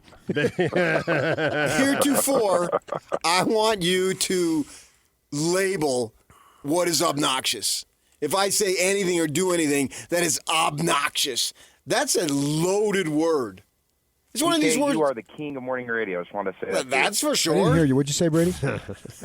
You're the king of morning radio. Yeah. Who is? You are, PK. I agree with you, Braid. Knew that whole drop was coming. You could hear it start. Oh boy. That's not obnoxious. DJ PK, David Locke's coming up at 8:30. You've lobbed out a lot of Jazz and NBA questions for him. We're going to get them to answer them. And Aggie basketball coach Jerrod Calhoun is here at 9 o'clock. Pablo Mastroeni, RSL head coach, joins us from Portugal. There are new guys coming. Maybe as many as 5. We're going to talk with Pablo about that at 9:30. DJ and PK, it's 97.5, the KSL Sports Zone. Join Hans and Scotty Friday. Noon to 3, Tim Daly Mazda and Sandy, 10785 South Auto Mall Drive. 10785 South Auto Mall Drive. Hans' last show as a full-time co-host with Scotty. You got to believe he'll be back on at some point. He's still going to be calling games, so they'll come on for a segment here or there. He indicated he's going to be contributing during football season, so Yeah. I think we're going to take advantage of that. You put a question up on Facebook. David Locke joining us today. What Jazz NBA questions do you have for him? And I have to say, our people came through with some classics, some stuff that really cuts right to the point and stuff that has to have been discussed at length in Jazz offices. Oh, cool. Now you got me intrigued. My two favorite ones, Bruce, big picture. How long will it be before the Jazz can be a playoff team?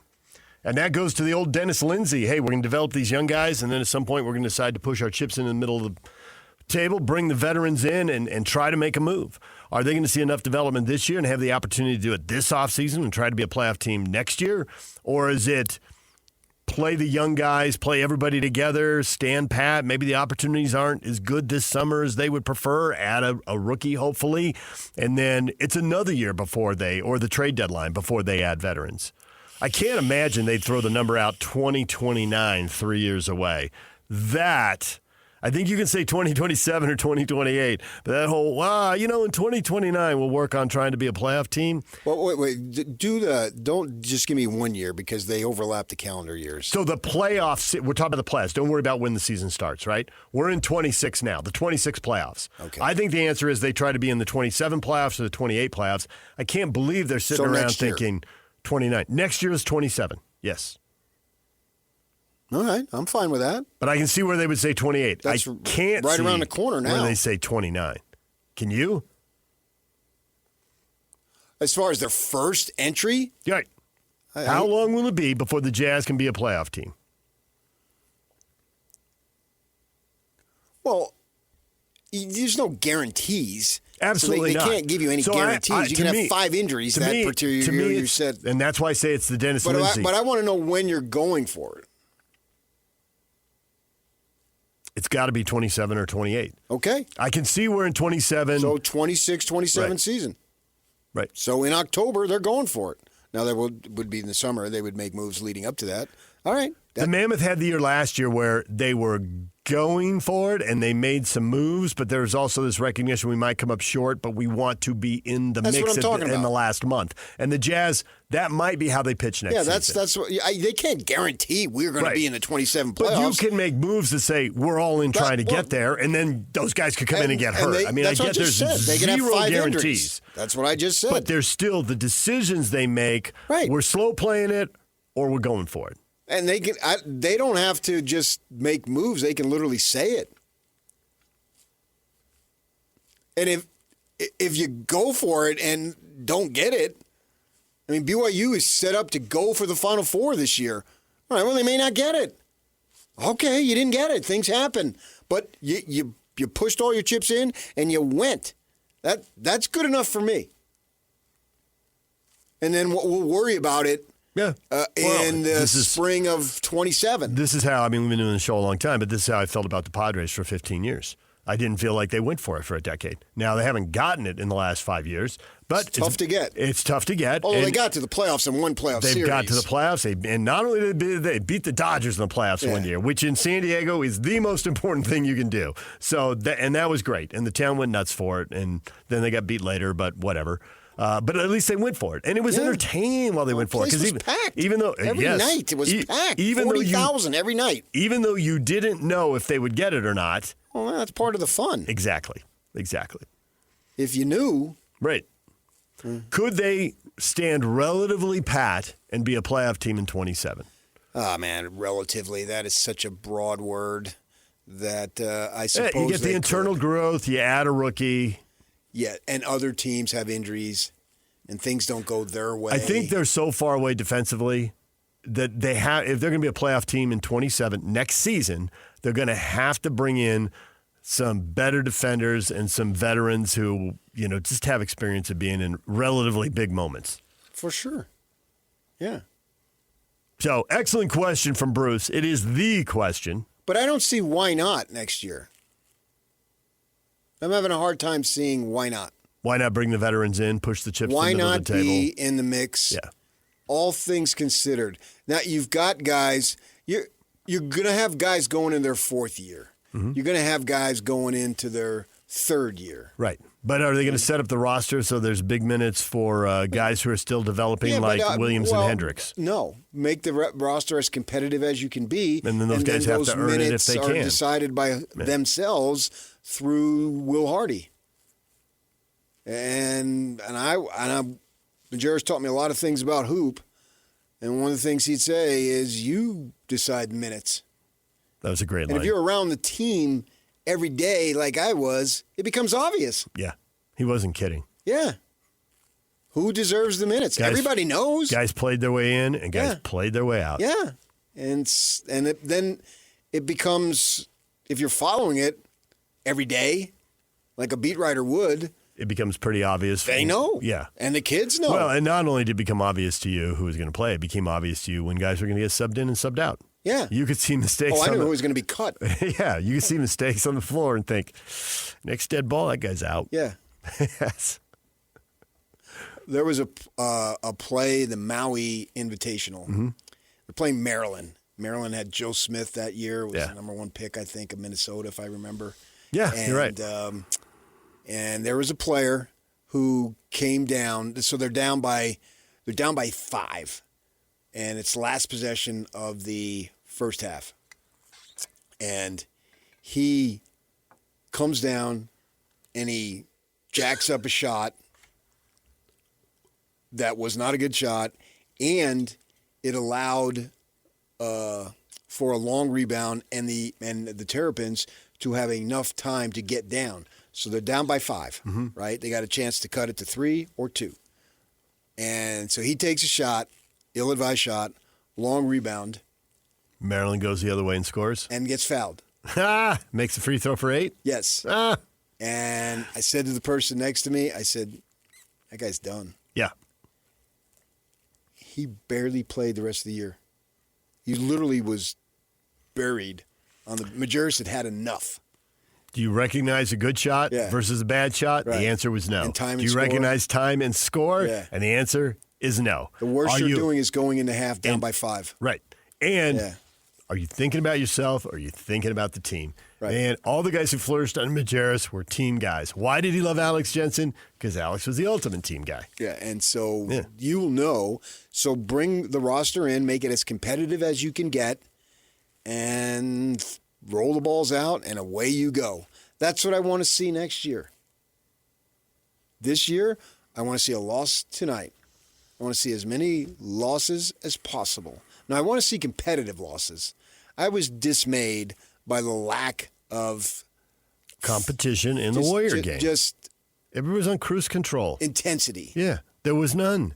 Yeah, it was they were going somewhere between game-ish. half and 2/3 speed. And it was. And the Warriors knew they could go 3/4 speed and win by double digits. And just get open threes. It was like a shoot-around for them. Yep. There was no resistance. That was not good enough. I did not like it. I was bored by it. Sure, it was fun to see all the threes go in and everything, but it really wasn't. If you put NBA shooters and if they get open shots, if they get a lot of open contesting, shots, they're all going to start making them. Yeah. You can give them one open shot. If you're contesting everything, and that one open may not go in. Right. But you give them 4 open shots in a row, somebody's going to get hot. Right. Whoever that is, whoever's getting those shots. Yeah, and it just was not. There wasn't enough level of intensity in that building, and that really bothered me. That was something that it's like, get this game over with so I can go to bed. And so from that perspective, I want to see them ball. I want to see guys try, for lack of a better word, try harder. And it's hard to, in the NBA, to give your maximum ability every night. Some nights, that's 100%. But because of the travel and the slew of games, some nights, 85% actually might be your 100%. Mm-hmm. Right? We understand that. I'm okay with that. That's not their fault.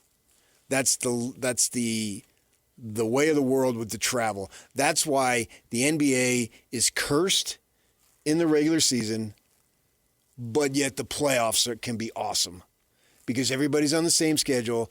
everything matters 1,000 times more. There's no load management. Get rid of the back-to-backs. And they're as intense as can be. And I don't know that there's anything to change. We try to change the lottery, and I insist, I'll go to my grave, just open it up. That's the only way you could truly get rid of it. And sure, you risk some team going, but then have some other rule too. If you get a top pick, then you're ineligible for the top pick for 5 years or something. I don't know. I think you can solve that, but I don't think you can solve unless they reduce the schedule to what do you say? 66, I think is your number. 66 with a 30-team league. You could play everybody. But they're not going to do twice. that. They're not going to do that. So it's pointless. They're not giving up 16 games to talk about that because it's not going to happen. So with that in mind, they're always going to have guys ducking out during the regular season. I don't think you can lower or put a maximum. You got to play minimum 65 games for awards. And you're just ham and egging it. You can try this in-season tournament. You're ham and egging it. It doesn't have any power. It doesn't have the power to move the needle. I don't blame them for trying. But ultimately, there's nothing there. There's not enough there. Put it that way. The winning team can celebrate, but the rest of us shrug. Because that's the way it's going to be. It's their curse. They're going to have to deal with it.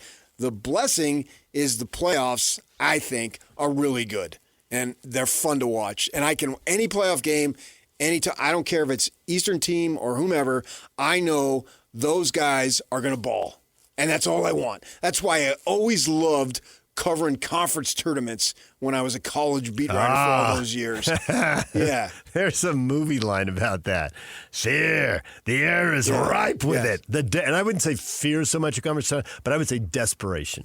You can walk into a conference tournament and you can feel the desperation. Yeah.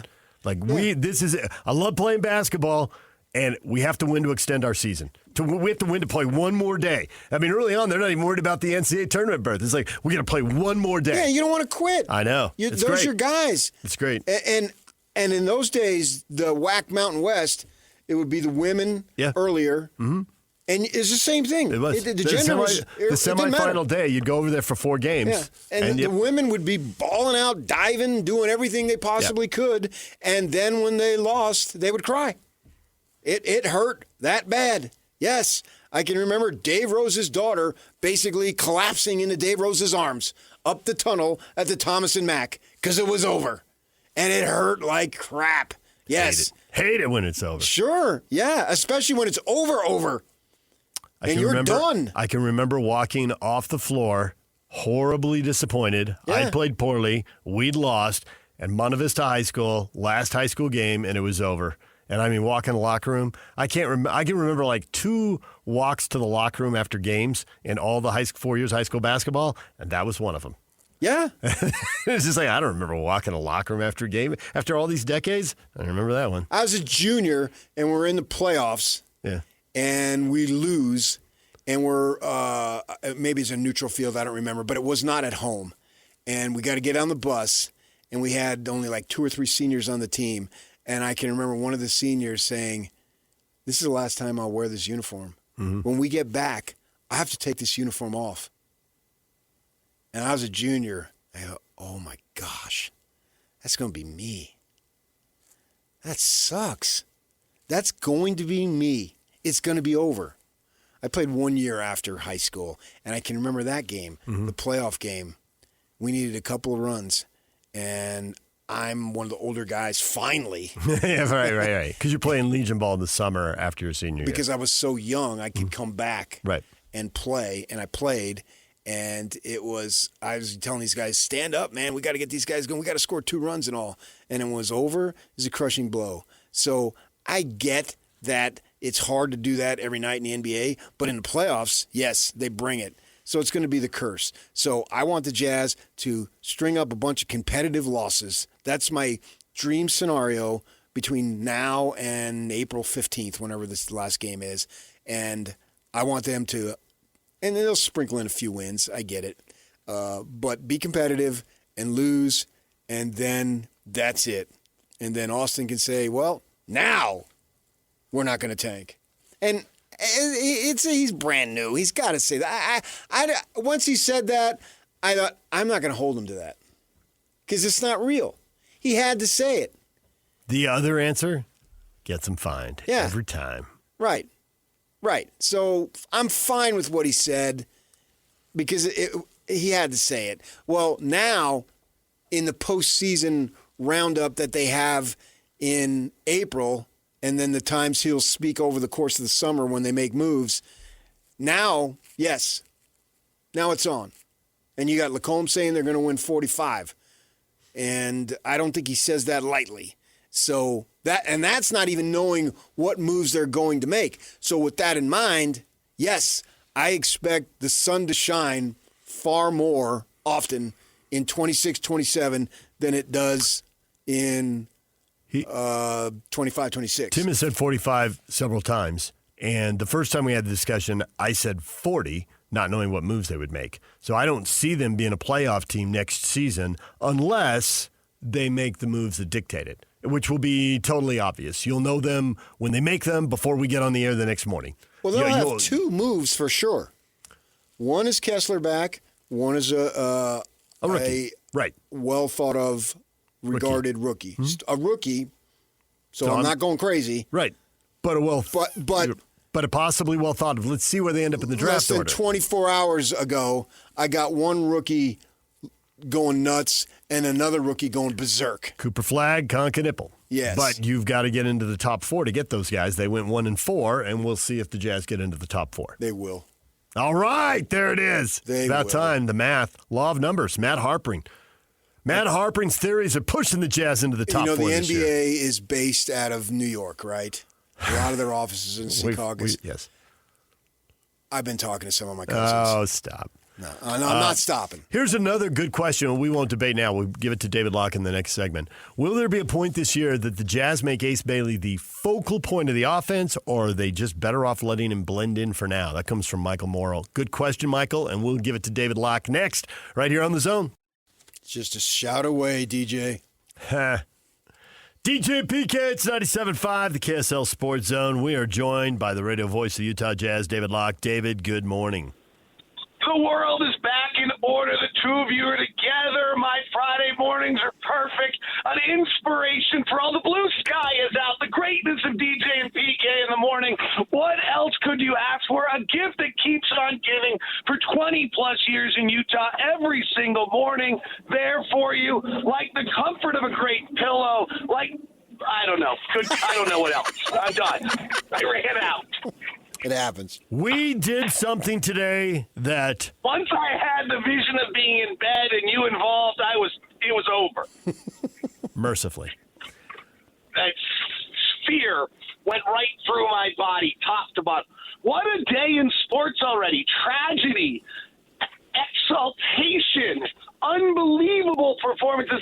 Maybe one of the saddest, worst scenarios, if it comes out to be true, possible. What a morning already. It's 8:30 in the morning.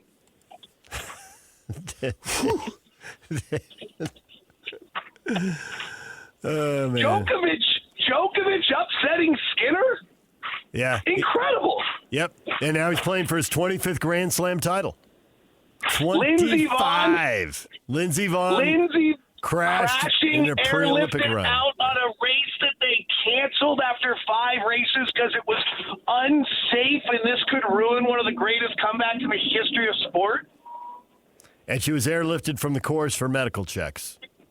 And they canceled the race after 3 of the first 5 racers ended up in the P netting, and it was unsafe. Man, would I be bitter if I was her. Yeah, right. Bad. Could have stopped that 3 to 5 skiers earlier. That would have been good. Right. Oh, my gosh. So, Alcaraz huge survived. morning already. Yes. David, we did something that you would have gotten mad at us when you were a program director, but now that you're doing podcasts, you do it every week. We solicited questions from the audience. Yeah, I wouldn't have gotten mad at you if you'd done that, as long as you took the good questions and actually had good topics. I think there's multiple good questions in here. I think the fans really brought it. So here's one for you. Here's what I would have gotten mad at. And let's tell the truth, because this is what I would have done. People will think this is a good story. is that when talk show hosts, and I was a program director, used to go on the air, Barry Hancock, can't remember anybody else who would ever have done anything like this, and say, quote, all right, phone lines are open next, you choose the topics. I would walk in during commercial breaks and say, if they're choosing the beeping topics, I can hire them to do the beeping show. Nice. Is this true? Yes, that is true. That would be your attitude. Okay. Anyway, that's what I didn't like. So just to be fair. Michael says, will there be a point this year the Jazz make Ace Bailey the focal point of the offense, or are they better off just letting him blend in for now? So we talked about this on Postcast with Ron Boone after the game. Ron looked at me like I was crazy. I think there will be 20 games this year in which Ace Bailey is the focal point of the offense. I think it'll be the final 10 of the season and 10 of the 20 prior to that. How will they pick the 10? I get why the last 10, they're sitting a bunch of people. I think we all get that. These 10 prior, how will they pick that? No idea. Okay. I just think it'll happen. Organically, shall we say. Okay. How will it look then? What would it look like? I mean, I think there'll be nights where he goes 4 of 19, and I think there'll be nights where he kind of puts it together a little bit. I think he'll force up a bunch of bad, ugly shots. Hopefully there'll be a few nights where he takes 6 free throws because he's currently allergic to the free throw line. So I think it'll have all sorts of – I mean, I really thought, to his credit, he's so dramatically different than what we thought he was going to be from watching his Rutgers film. But then, I kept saying it during that time period, like he was playing with Jerry from Staten Island. So, maybe there was a reason he shot every single time. And now that he's playing with really good players, he's assimilated in beautifully. I think that's maybe the most impressive thing he's done this year. And his instinctual passing and plays are really, really wildly impressive. So I think in that sense, I think he'll have to revert back a little bit on the nights where Keontae and Lowry aren't on the floor and take 22 shots. And a lot of them are going to be he gets the ball on the right side and his handle and his strength is not enough yet that he can bully someone to the rim, so he ends up kind of pivoting, fading back, and he's got this incredible length, so he can get any shot up anytime he wants, but some are going to be really bad, ugly shots, so there's going to be nights where he goes 4 of 19, and there's probably going to be some nights where he gets on a heater. It certainly looks like he's more comfortable firing it up now. Would you agree with that? No, it doesn't seem a level of tentativeness. I thought Will Hardy just said it well. He's learning the different ways to get his shots. Like he's really figured out the mid-range, right? He's got that almost Jeff Malone-esque leap and leaner, and he really looks – he's very comfortable in that. Like you can tell when he shoots that, he thinks it's going in, and that's his comfort zone. What I like is he's taking that, but at the same time, he's still taking 7 or 8 threes a game. Like you can't just become a mid-range maven. And so but the best players have to have some mid-range because they have to be able to score at 3 levels, and he's – other than on back cuts and fast breaks, he's not scoring at the rim out of the half court off his own creation. So he's got to have the 2 other levels. But what I do think is he's finding where the shots come from in the NBA. And so he's just getting a lot more off, which is terrific. And it's really good that he's getting 7 or 8 or 9 threes off a game. That's really hard to do, and that's a big talent. And there aren't that many guys in the league that can get that many off a night. And if you can start shooting 38, 40% from 3 and get 7, 8, or 9 off, like you're on your way to NBA scoring titles. You're on I'm bullish. I keep talking about Tracy McGrady. Tracy McGrady won NBA scoring titles. I think that's who he reminds me of. I think he's great. Bruce wants to know how long it will be before the Jazz can be a playoff team. Honestly, I think this dictates a little bit on what happens with the Warriors and Clippers. The Warriors and Clippers are both in pretty desperate situations here pretty quickly, and the Warriors pull out the Giannis trade the next week, then they're not nearly desperate, and then they're one of the 6 playoff teams, and the Clippers in 2 years have nobody on their books, and if they're able to sign a free agent like Giannis or whoever the next Anthony Edwards or whoever the next one is that becomes available, and they jet up there, then they're one of the 6, and you already know that Oklahoma City's in that 6, and you already know that San Antonio's in that 6 with Victor and Shea. If Denver's going to be there for a while with Jokic, and then if the Clippers are there, and you know the Lakers are probably going to be there with Doncic, then it's going to be really hard. If Minnesota's got a little bit of time left with Anthony Edwards if he stays, but Gobert's 33 and Randall's 31, And so they're going to fade off. And Houston's got – I don't love the Amon Thompson, Alfred Şengün model as my future stars on that team. So I think that one's going to be in flux for a little while, but that they have a lot of pieces figured out. So, in a sense, I think we'll be like a play-in team next year, but I also think it's going to be a really, really hard, rocky road. And to some extent, it determines what happens to the major market teams of whether the Warriors and Clippers have to go through a rebuild or whether the Warriors and Clippers are able to reload immediately. They reload immediately. That what the West is. It's going to be really hard to even make the playoffs. Can they swing a deal in the manner of what Phoenix did? Because Phoenix last year was all sorts of negative, everything coming out of there. Didn't seem possible that they would be able to be a playoff contending team, and they make a trade with Durant and get Brooks and all that stuff, and away they go. And now I think they're like 8, 9, 10 games over 500. They're one of the success stories of the season, and basically it was about getting rid of some dead weight in terms of Bradley Beal and making the trade with Houston for Durant and bringing over Brooks, and look at them go.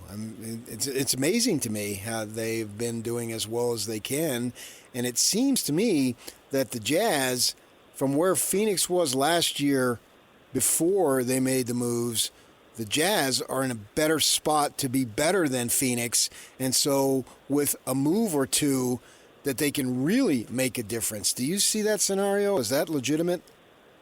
Yeah,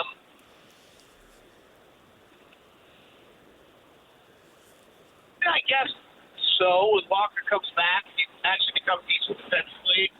They're using Mark Williams and others. Right. I mean, he will come back. Grayson Allen's just a better player than anyone ever realized. But they're doing a good job. I mean, they culturally had a problem there last year, obviously, with Durant, Budenholzer, and a lot of things going on there that were just kind of a disaster. Sure, I think we could make them run into a play-in team like Phoenix is pretty quickly. They have to get better defensively, but that should happen. And then I don't know where Phoenix goes from here, to be honest. But But who cares, really? I mean, it's about the Jazz. Yeah, right. Yeah, I mean, it's part of the. Yeah, I think. Yes, I do think the Jazz could make that kind of run. Phoenix is really surprising. There's no, and Devin Booker. Yeah, they made this trade where they got Dylan Brooks and Jalen Green and somebody else who I can't think of right now. Jalen Green's barely played. Yeah. So really, they just got Dylan. It's not like my first instinct was to look at Phoenix and say, what we're really learning here is another one of these trades where it used to be whoever traded the best player got the best player won. Now in this NBA, it's looking like whoever gets the most minutes wins. But that's not the case on this trade because Jalen Green just hasn't played a lot. Right. So, I mean, honestly, this trade's a huge indictment of Kevin Durant. And I think it's going to be interesting to see what happens. As much as we all get tired of quotes using the word culture over and over because it's way easier to say than do, it does go to the point that you'd better do the culture right. And the teams that win, largely, there are exceptions, but largely get the culture right. And teams that lose, you hear, cancer in the locker room, nobody likes each other.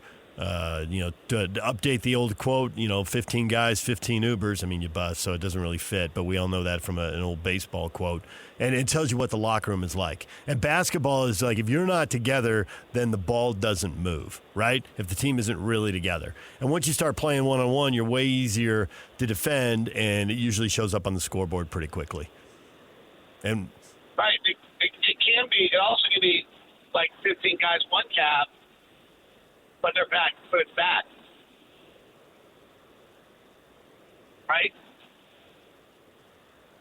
Plausible. Yeah, I think that actually might have been where Phoenix was last year. It might have been unifiedly bad, like culturally. We got rid of Bradley Beal and got rid of Kevin Durant. Frank Vogel turned the team over to Devin Booker, and Kevin Durant hated it. Then Mike Budenholzer came in, turned the team over to Kevin Durant. Devin Booker hated it. Bradley Beal, I don't know, obviously whatever impact that is. So I mean, that just was a really a mess, and then I think there was a lot of ownership involvement, to the level of like telling coaches who should play and who shouldn't. Matt Ishbia may have learned from his mistakes too. I don't know all the facts. I don't know all the things going on to make it right. I do know a lot of them happen to make it wrong. Yeah, gotcha. You look at this draft and the impact, I'm speaking of the most recent draft, that it's had. I mean, you just look at the game between the Mavericks and the Hornets, right? And Flagg goes for 49, and Con Knipple, who was a little bit of a surprise at the fourth pick. He's just had a fabulous rookie season, and combined with the other picks that they've had, it seems like all of a sudden Charlotte's outlook looks a lot better. Edgecombe goes to Philly. Now he has the opportunity to play a lot, or at least be an option, not just play, but literally be an option, because Embiid and George are not Iron Men, and it seems like when they don't play, that's the norm, and when they do play, it's a surprise. So you got to have the opportunity. And where I'm going with this is, if the Jazz can get a top 3 to 4 pick this year, do you think that kid could have the type of impact that we're seeing? Now, maybe he doesn't have the opportunity that these other guys have, but I'm talking about impact in a manner to help the team get to. Lacombe has talked about winning 45 games. It seems that these kids coming in at the top are more ready to play a little earlier. And so with that in mind, if it happens, which I think it's a must, if it does happen, it's great news for the team that can really help the team in terms of making that addition that we're looking for, that you don't have to go out and acquire somebody. You can use that rookie, plug him in to get a higher level of production than maybe some of the other rookies, and that helps the team be more competitive next season. Yes. So this draft class, is trending toward being the best draft class since '86, which is the greatest draft class of all time. I think I have my year right. I think that draft class had like 9 all-star, all-NBA players in that draft, and I think we're going to end up with 6 or 7 out of this draft. And then everyone thinks this next draft is better. So, yes, if you have a top 4 pick in this draft, which is the big 3, then probably the kid at North Carolina, Caleb Wilson, is the 4th. Yeah. I think they step right in and play and contribute. And, what's interesting is that rookies usually don't help winning at all. These kids seem to be doing a better job of helping winning than we've seen in years past. So this draft class is incredible. Con Knipple is just an amazingly good basketball player. I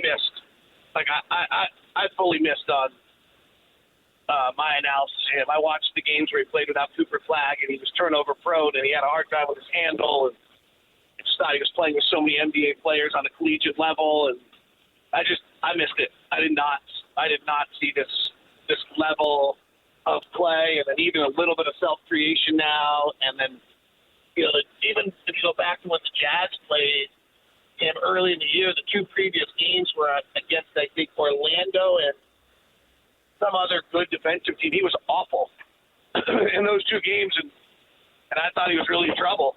And then we came in, and he was amazing, and then he's been amazing ever since. So he's a great story. He's probably, until kind of recently, I actually think he was Rookie of the Year. I think Cooper's probably going to earn that above him. But those 2 really quite something. And Duke obviously had a heck of a team last year.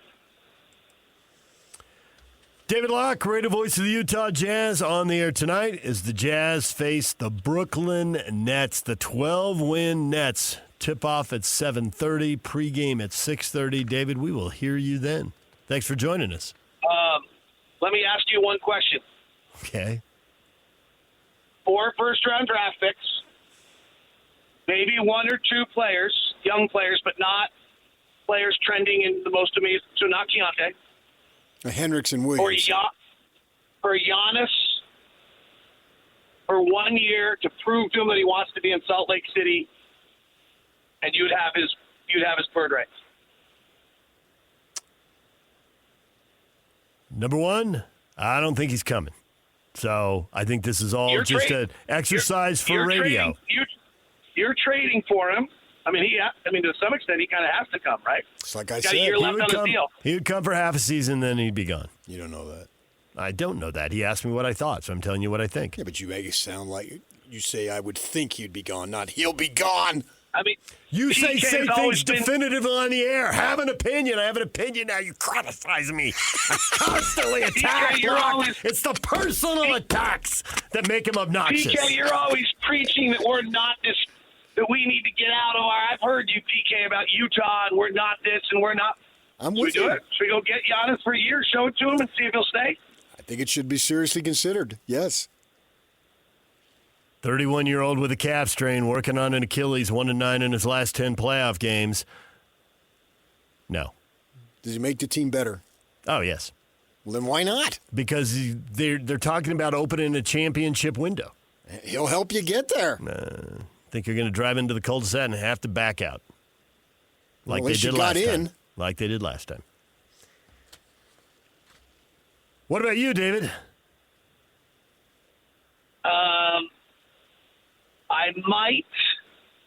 I would consider it. Yeah, that's all I'm saying. I would probably rather give up some picks to facilitate the deal if I could get someone from New York for picks that allows New York to have enough picks to get Giannis. Got your eye on any player in particular? OG Anunoby. Okay.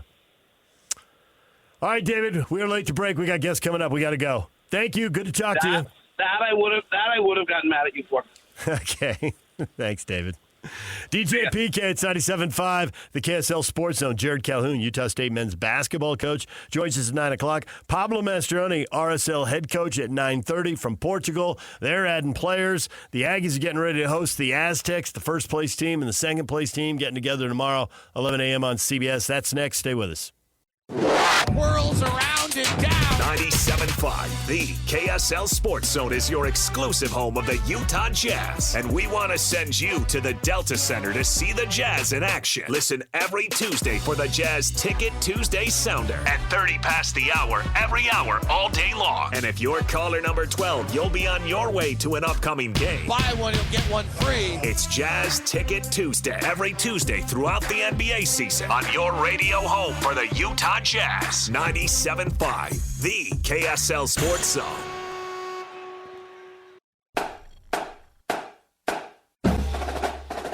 The Hercules First Federal Credit Union Salt Lake County High School Players of the Week are Manimanya Akwar from APA West Valley and Carlo Mulford from Harriman High. Akwar scored 15 points in a rout of Real Salt Lake Academy and 37 points, a win over Utah Military Academy Camp Williams. Mulford had 28 points to lead Harriman as they upset previously undefeated Westlake and then added 18 more in a win over Cedar Valley. Salt Lake County Players of the Week Award proudly presented by Hercules First Federal Credit Union. At Hercules, they're celebrating the everyday victories. Hercules First Federal Credit Union, growing stronger together. You know, it cost me a little cash, but in the end, I'm glad you quit. It cost you a little cash. It did. It did. But that name, man, you handled it. That was impressive. I got a tutorial in the break. I didn't just come up with that. You still handled it impressively. Obviously, I know you would have been coached on it, but you still handled it. I would have stumbled. So there's a plus and minus. When we come back, Utah State basketball coach Jerrod Calhoun, second place in the Mountain West, hosting first place San Diego State. Tomorrow, 11 a.m., national TV, over-the-air, CBS, old school. We'll talk with Jerrod Calhoun. And then also Pablo Mastroeni, RSL head coach at 9:30 with about 5 new guys apparently headed in. He'll join us from Portugal. Stay with us.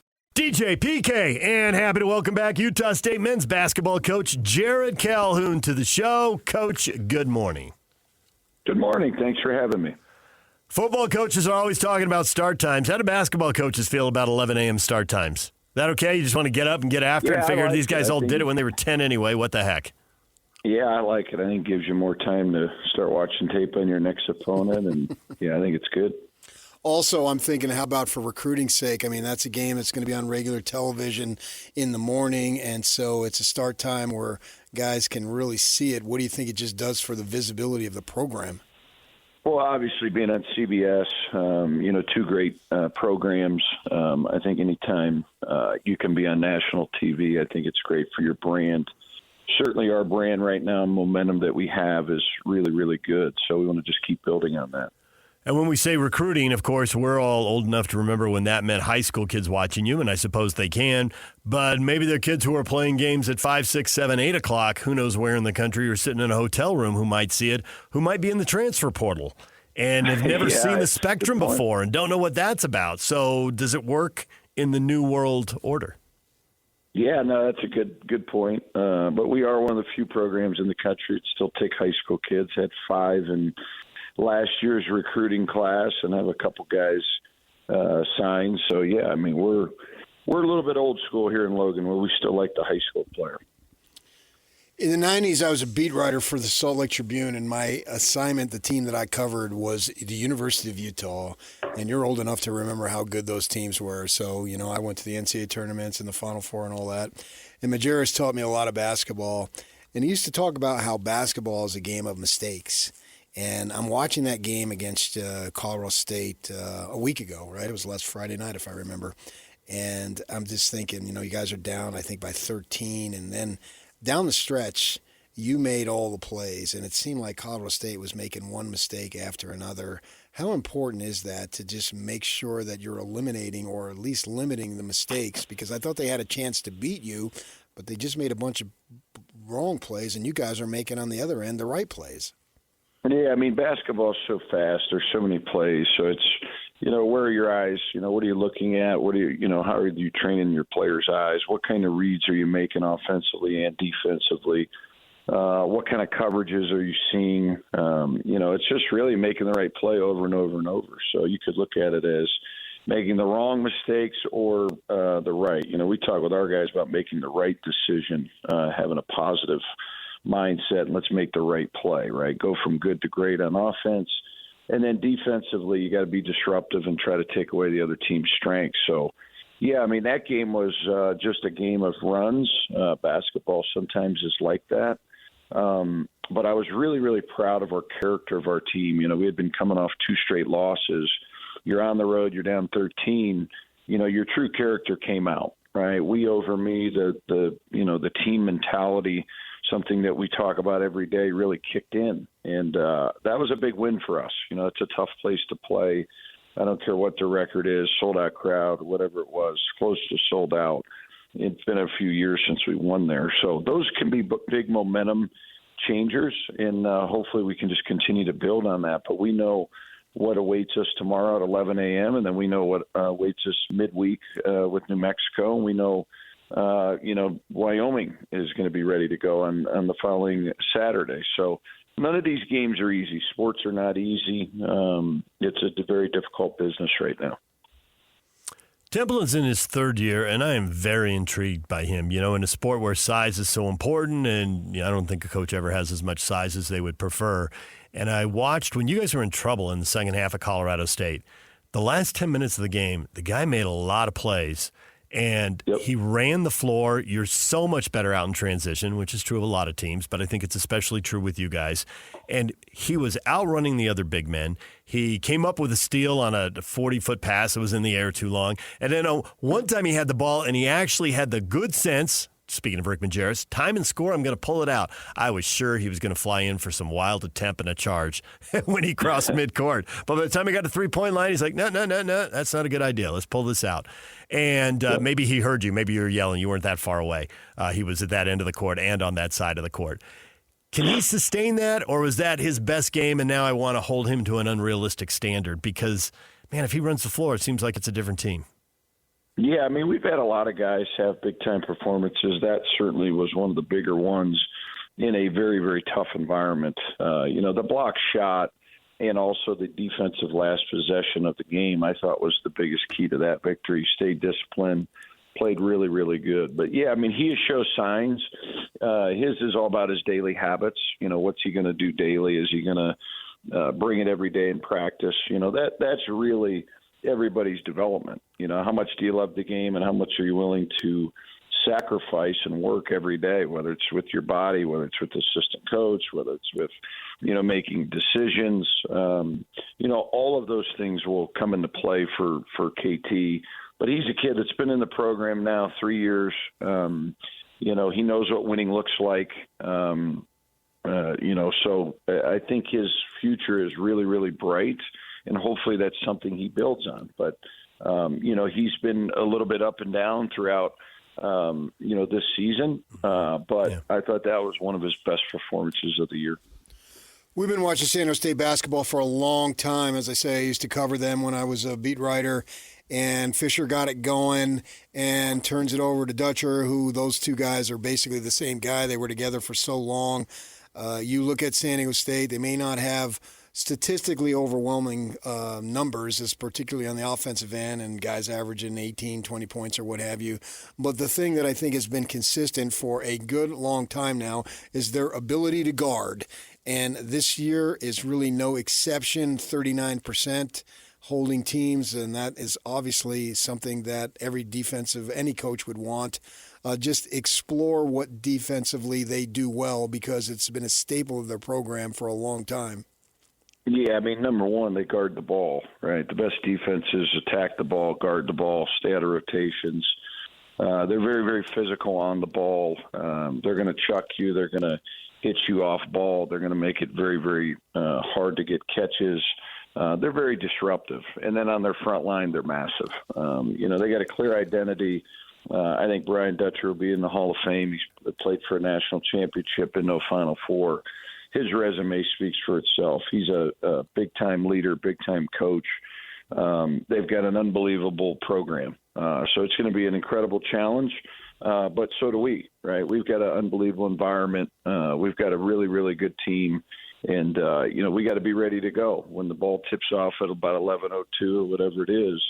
For 40 minutes, we know it's going to be very, very challenging to try to score the basketball, but we got to do the same thing to them.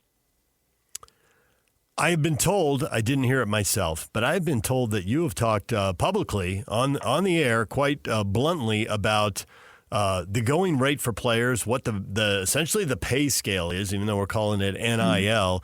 Is it really $300 for a big man who can play really well in the Mountain West? But it's not $300. I mean, 300,000. Sorry, 300,000. It's not $300. I'll buy myself an NCAA team right now. That was 1948. Yeah, I'll sign up for that right now. Well, that was this. Yeah, that was this past year. It's going to be a heck of a lot more than that. It's going to be between the $700 and $1 million range for starting big. Prices have gone up. I mean, that's what the Power Four. That's what a lot of the schools here locally, and they set the market. When the big boys start spending like that, it trickles down to the mid plus guys. So yeah, I think the Power Fours have pretty much claimed the market. I've talked to a ton of Power Four head coaches. These prices are going nowhere. So, yeah, it's going to be very expensive to retain and continue to put a college basketball team out that's going to make an NCAA tournament. That's part of the deal that they announced this week with the initiative, combined with the other ones that they have as far as all the fundraising. I would assume that's the primary point, is to be able to afford to be competitive in the two most prominent sports, which are football and men's basketball.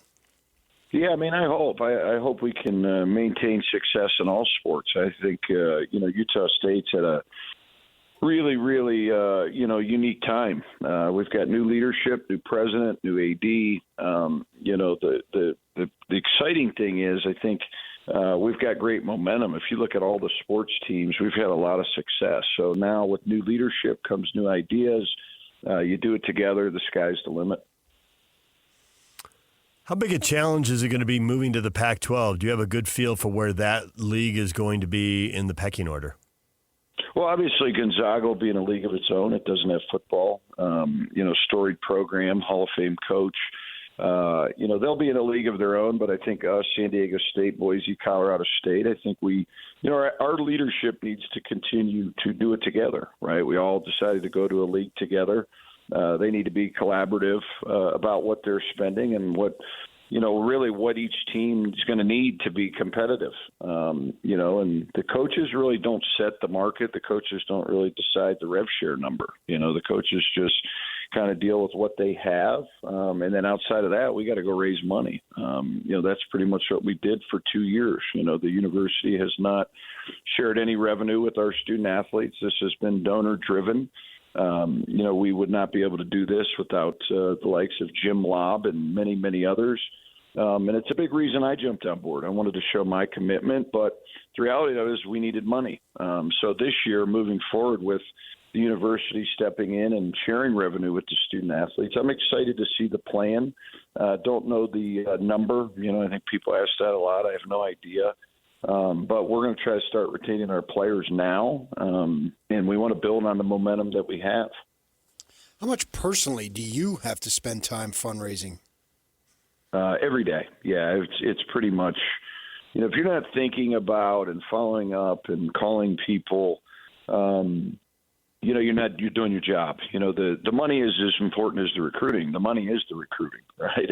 You're building a professional team. You got to have great relationships and contacts and style of play and all that stuff sounds, it's really important. But the reality of it is the number one thing they ask as soon as you make a call when the portal opens, or now high school kids is, what's your NIL? What kind of money are you making through the revenue sharing? So if you don't have money, it's very, very difficult to maintain and to win at a high level. When the money is tight, is the market well enough known that hey, this is a number I have to do to match, and now if the money's even, now I can win on these other points? Or do you have to know you're outbidding people?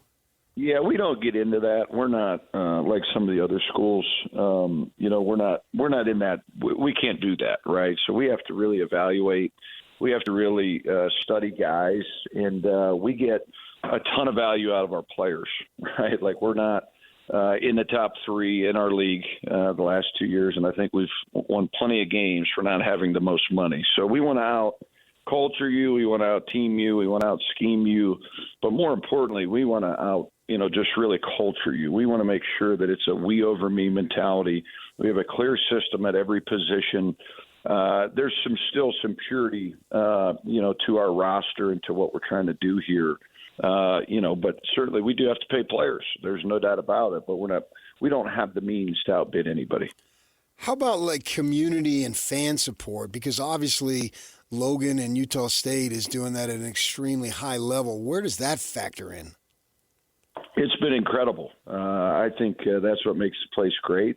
Our fans are starting to understand the real reality of college basketball and college sports. It takes money to maintain and to be a successful program, right? So we've had so many people step up over, really since last March, when we really got the message out that, hey, this is where college athletics is at. This is where the university is at right now. We're not receiving any help from the university. This was at the end of last year. So, we weren't ready for the revenue sharing, quite honestly, last year. So now moving forward, I'm excited to see where that can go. But you're always going to need your donors' support. You're going to need your alums. You're going to need your different businesses. And, we've done so many events and met so many people that have really went out of their way to help not just my program, but all of our programs here.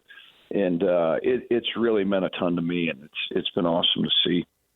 Jerrod Calhoun, Utah State men's basketball coach, joining us.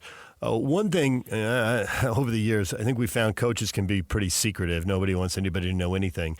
But in this era, giving people access to the program is one way to raise money. The more access they get, and access can look, it could be 100 different things. How comfortable are you giving people access to the program, knowing that makes them more likely to give? And if they're already giving, that makes them more likely to give more? Yeah, I think it's all about connection, right? It's all about relationships. So we have a ton of people that come to practice. We invite people to speak to our team.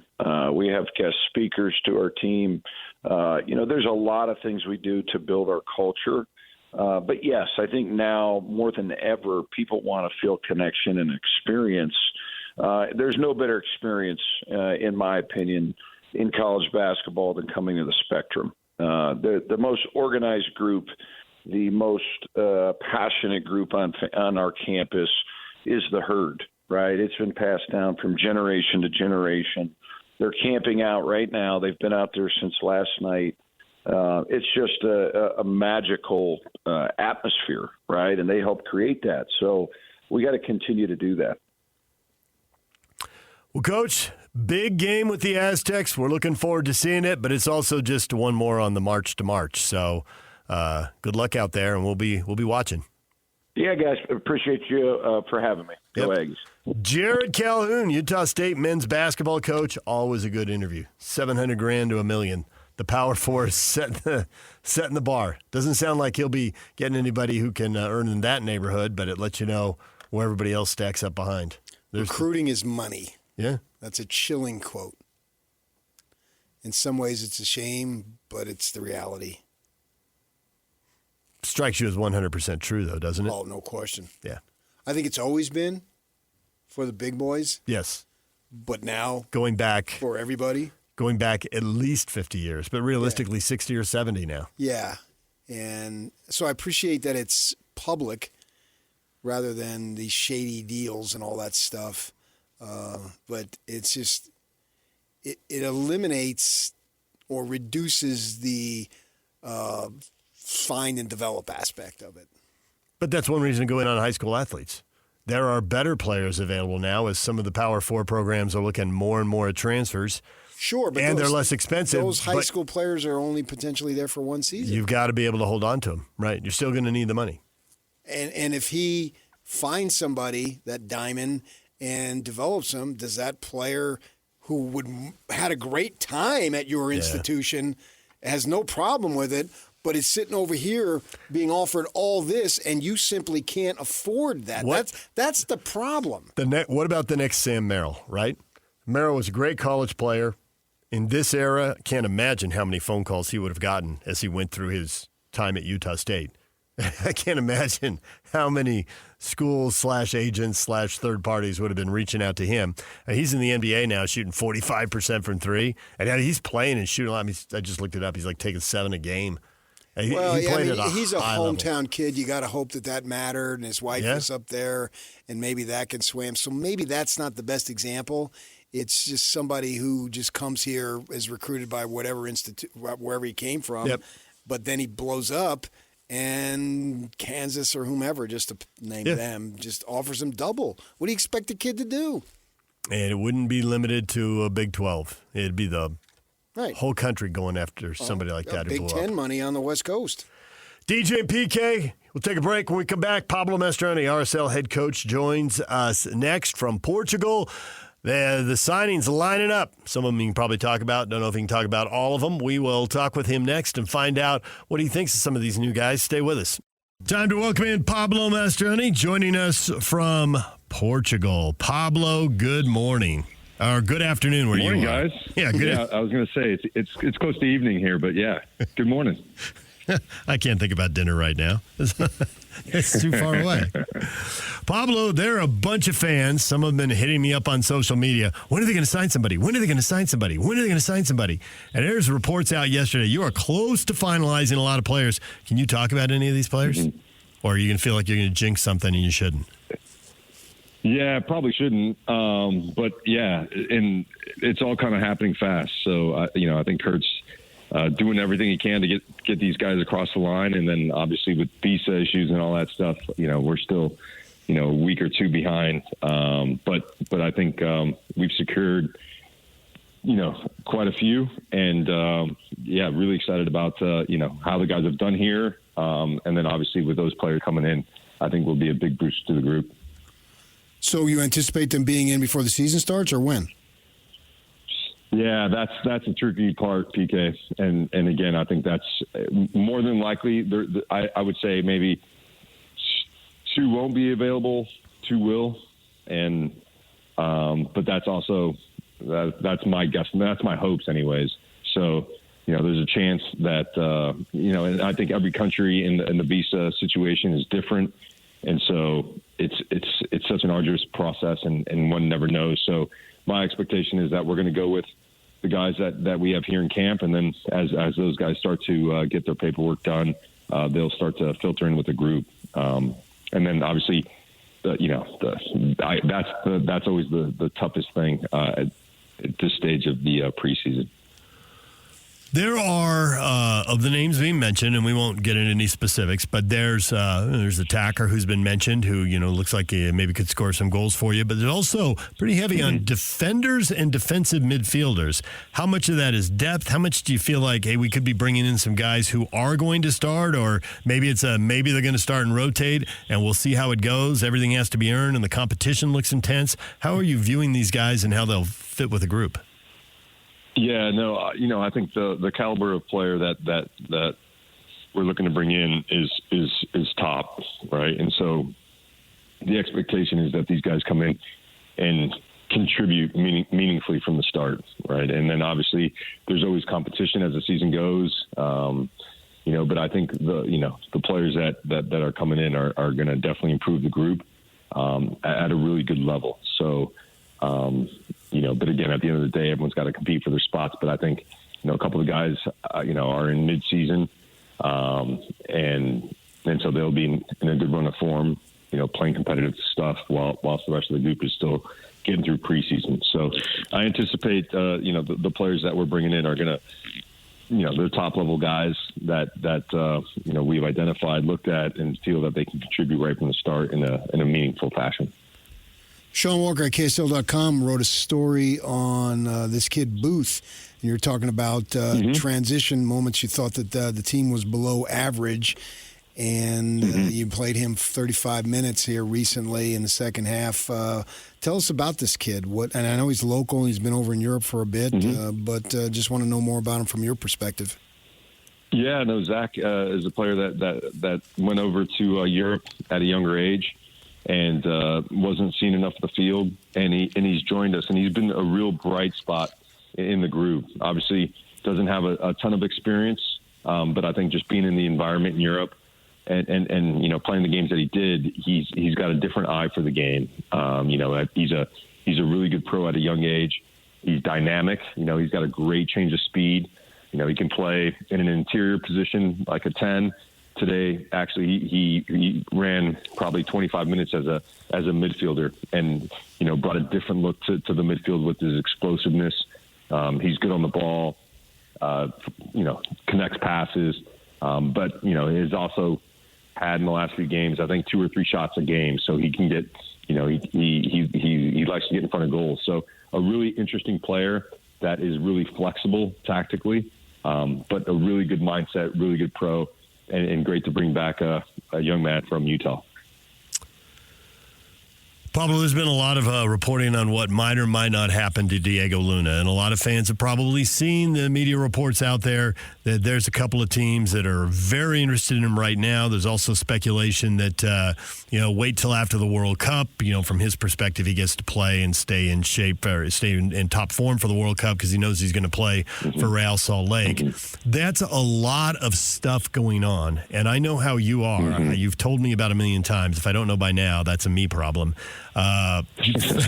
Focus on today, but it's like he could be moving to the other side of the world. He could have a huge World Cup. How's he doing at focusing on today when he's got what obviously are these big things sitting out there at some point, whether it's a week, a month, or a year away? Yeah, no, that's a great question. I think for most players, Diego's age, it'd be difficult. I think the one thing with Diego Luna is he's really grounded, and he's really he is one of these players that is really focused on the moment. As I've talked to you in the past, when we're doing video sessions of the team, you can guarantee Diego speaks up and talks about, the tactical positioning of said player. We as a collective should be doing this. And so he's really, really engaged. And I think if you're a player that's dreaming too far into the future, maybe you're not here and you're not present and you're not contributing in the way that he does. So both in the video room, on the field, training field, and, in the games that we play, he's been 100% dialed in. And, my conversation with him is, he understands the enormity of the World Cup and having, a guarantee that he's going to play here versus, putting in another variable, going to a European club anytime soon, wouldn't be in his best interest. And so he's 100% committed to the team. He's working his tail off to get fitter every day. And so, I think it speaks a lot to his character and his maturity as a young man. You talk about that transition that I just alluded to. At this point in the season, or preseason, obviously, are there things that you're honing in on specifically, or is it just in general in terms of the whole game?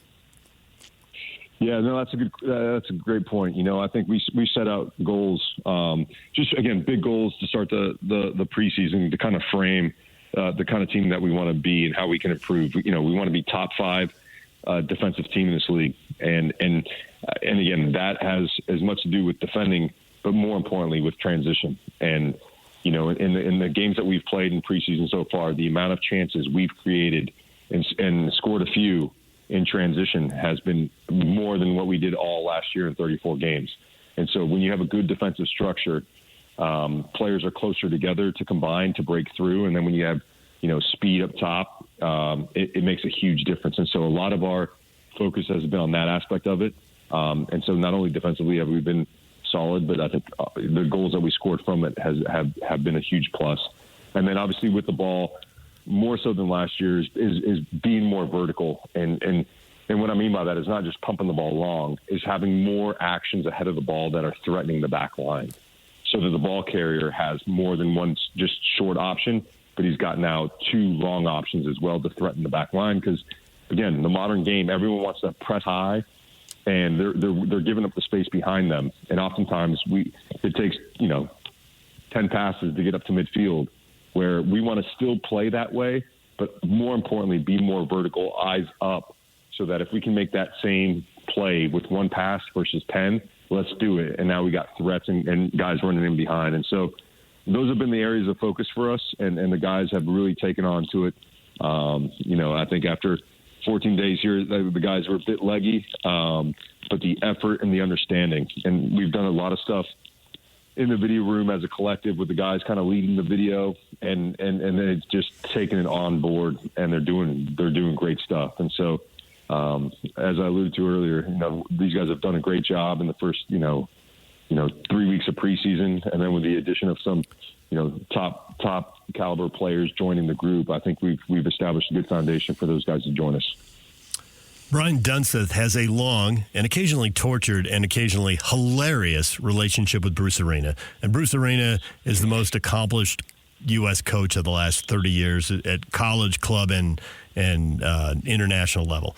And Dunny does this hilarious impersonation of Bruce when Bruce rips Dunny for a question. It's the funniest thing. And he asked something about formations, and I don't even want to do the impression. He does this, but you do the game a disservice with your talk with this talk about formations, right? And I say that because I know I'm doing a disservice when I ask you about switching to a 3-5-2, because at times guys are going to drop back, and it's going to look like you got 4 or 5 in the back. People are going to be sitting at the game like, why do they talk about a 3-5-2? It's not what it looks like right now, but it seems like a big part of that is those guys on the outside really committing them to the attack, even though they're going to have to defend. But Katranis will be able to get up higher, and he's really good at crossing balls in. I mean, he can really put that ball right on somebody's forehead. And so he's going to be more committed to the attack. Are you seeing that? Are you seeing that evolution? Apparently you're still seeing the defense from that last answer, but you're seeing the evolution where there's going to be more guys committed to the attack. Yeah, no, absolutely. I think that's a big part, and that's where the tactical part actually makes sense, right? Because we're Alex doesn't have to recover as far back. We can get more pressure on the ball. He's going to be in a more advanced area without the fear of having to run 80 yards back to goal, which at times you'll still have to do depending on if we give the ball cheap. But I think that we played. I think it was Bromby a couple days ago, and had a great run in behind the defense and scored a goal. And, Dom's been doing a really good job on the right side. I think he scored a goal in the first game. So, again, I think all the stuff that we've been working through and making sure that, again, with the 3 center backs, we're always trying to release one of them into the attack.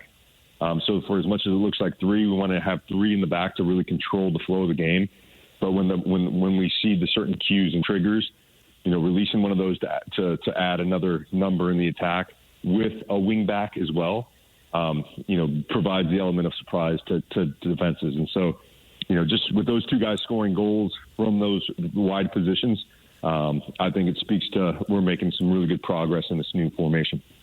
A couple of summers ago, my wife and I were playing golf, and we got hooked up with these Europeans, and they told us that they had a house where in Portugal where the Mediterranean meets the sea, and they described it as probably the most luxurious, glamorous place on earth. I couldn't believe it. My mouth was watering. I forgot about my golf game when they were describing that place. And it just seemed like, wow, what a place to be. You get an opportunities to see any of these places. Is it true? Is it some place that I should visit? Oh, PK, you should definitely come visit. If for nothing else, the food. And it doesn't matter where you go, whether it's a little mom-and-pop restaurant, whether it's our hotel food. It's incredible. You'd think that there's Michelin star chefs everywhere in Portugal. They all live here. The food is just incredible. It tastes fresh, and it's been remarkable in that way. And then obviously, we happen to be here the rainiest week and a half, 10 days, 2 weeks of their rainy season. And today is the first day that we're getting a little bit of sunshine. So it's been wet. We had a tee time actually pegged for our off day, and we had to cancel it because the winds were going like 60 miles an hour, and it was raining buckets. So, but the terrain and the hills, and it's just, and the other part too is like, everyone here is like the pace of life is really slow. So if the U.S. is 100 miles an hour, I feel like where we're at in the Algarve is 25 miles an hour.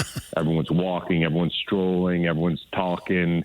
Even if it's raining, umbrellas out, and so it's just a different pace of life. But it is a beautiful place, and the golf courses out here, we were able to play it the last time we were out here, and they're beautiful. So they got good wine, they got golf, they got beautiful weather most times of the year, and the food is fantastic. So I don't know. I'd recommend coming out here for sure. Sweet. And you trade it all to be back at that Jack in the Box half mile from Thunderbird High. We wouldn't trade it. It just so happens to be that's where we're from. If I'm 16 and I got nothing to do on a Friday night, and Carol's there, and I know Carol's there, that parking lot. All right, Pablo. Many fantasies were spent at that Jack in the Box parking lot. Holy smokes. All right. But not realized. All right, Pablo, we will let you go, and we will see you back here soon, right? When do you guys return? We take off Sunday. Yeah, okay.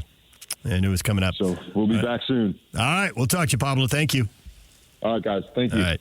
There's Pablo Mastroeni. A little disappointed, but I understand why. A little disappointed. He didn't want to talk by some of the guys by name.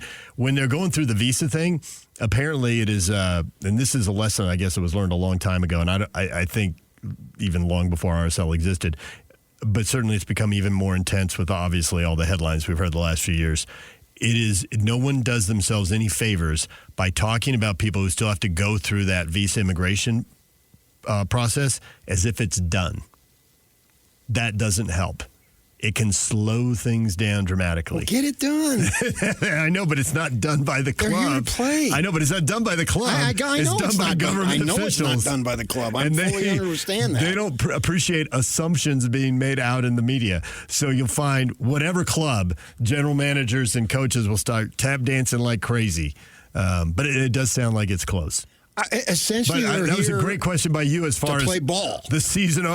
Well, probably a couple, but maybe not a couple. So we'll see. We'll see as they come in. Get it done. But that's why Pablo didn't want to get into names. He's dying to talk about names that he knows it's not the right time. I understand. Well, have you seen their list of the XX trialist that is playing for them that they've put on their lineup sheets? That they're PK. They're not trying to screw any of this up. Yeah, I get it. But I'm not talking to them. I'm talking to the government. I know what you're done. Yeah, you're right. And they're spending money, which, of course, we can get into later. Maybe we can talk about it. But one of the guys, the goal scorer they're looking at bringing in from France, is supposed to be in the $5 million neighborhood. This team's made the playoffs 5 years in a row. In a $2 million neighborhood. They missed in the 2020, so yes, 5 years in a row. And I think there's not many, if any, who have made that. Now we got to go more. We got to go deeper. And I want it. I want it this season. Right. Yeah. New York had a long run that got snapped. These one and dones, I'm done with it. Yeah, no, get in line. You're the man of the people. Say it, PK. I'm not obnoxious. No. I'm one of yous. When we come back, your feedback next. Stay with us. Don't miss your chance to win big every week on the KSL Sports Zone. This week, win tickets to see Brian Regan at the Delta Center on Saturday, February 14th. Get your tickets today at SeatGeek.com or listen to the KSL Sports Zone all day Wednesday for your chance to win.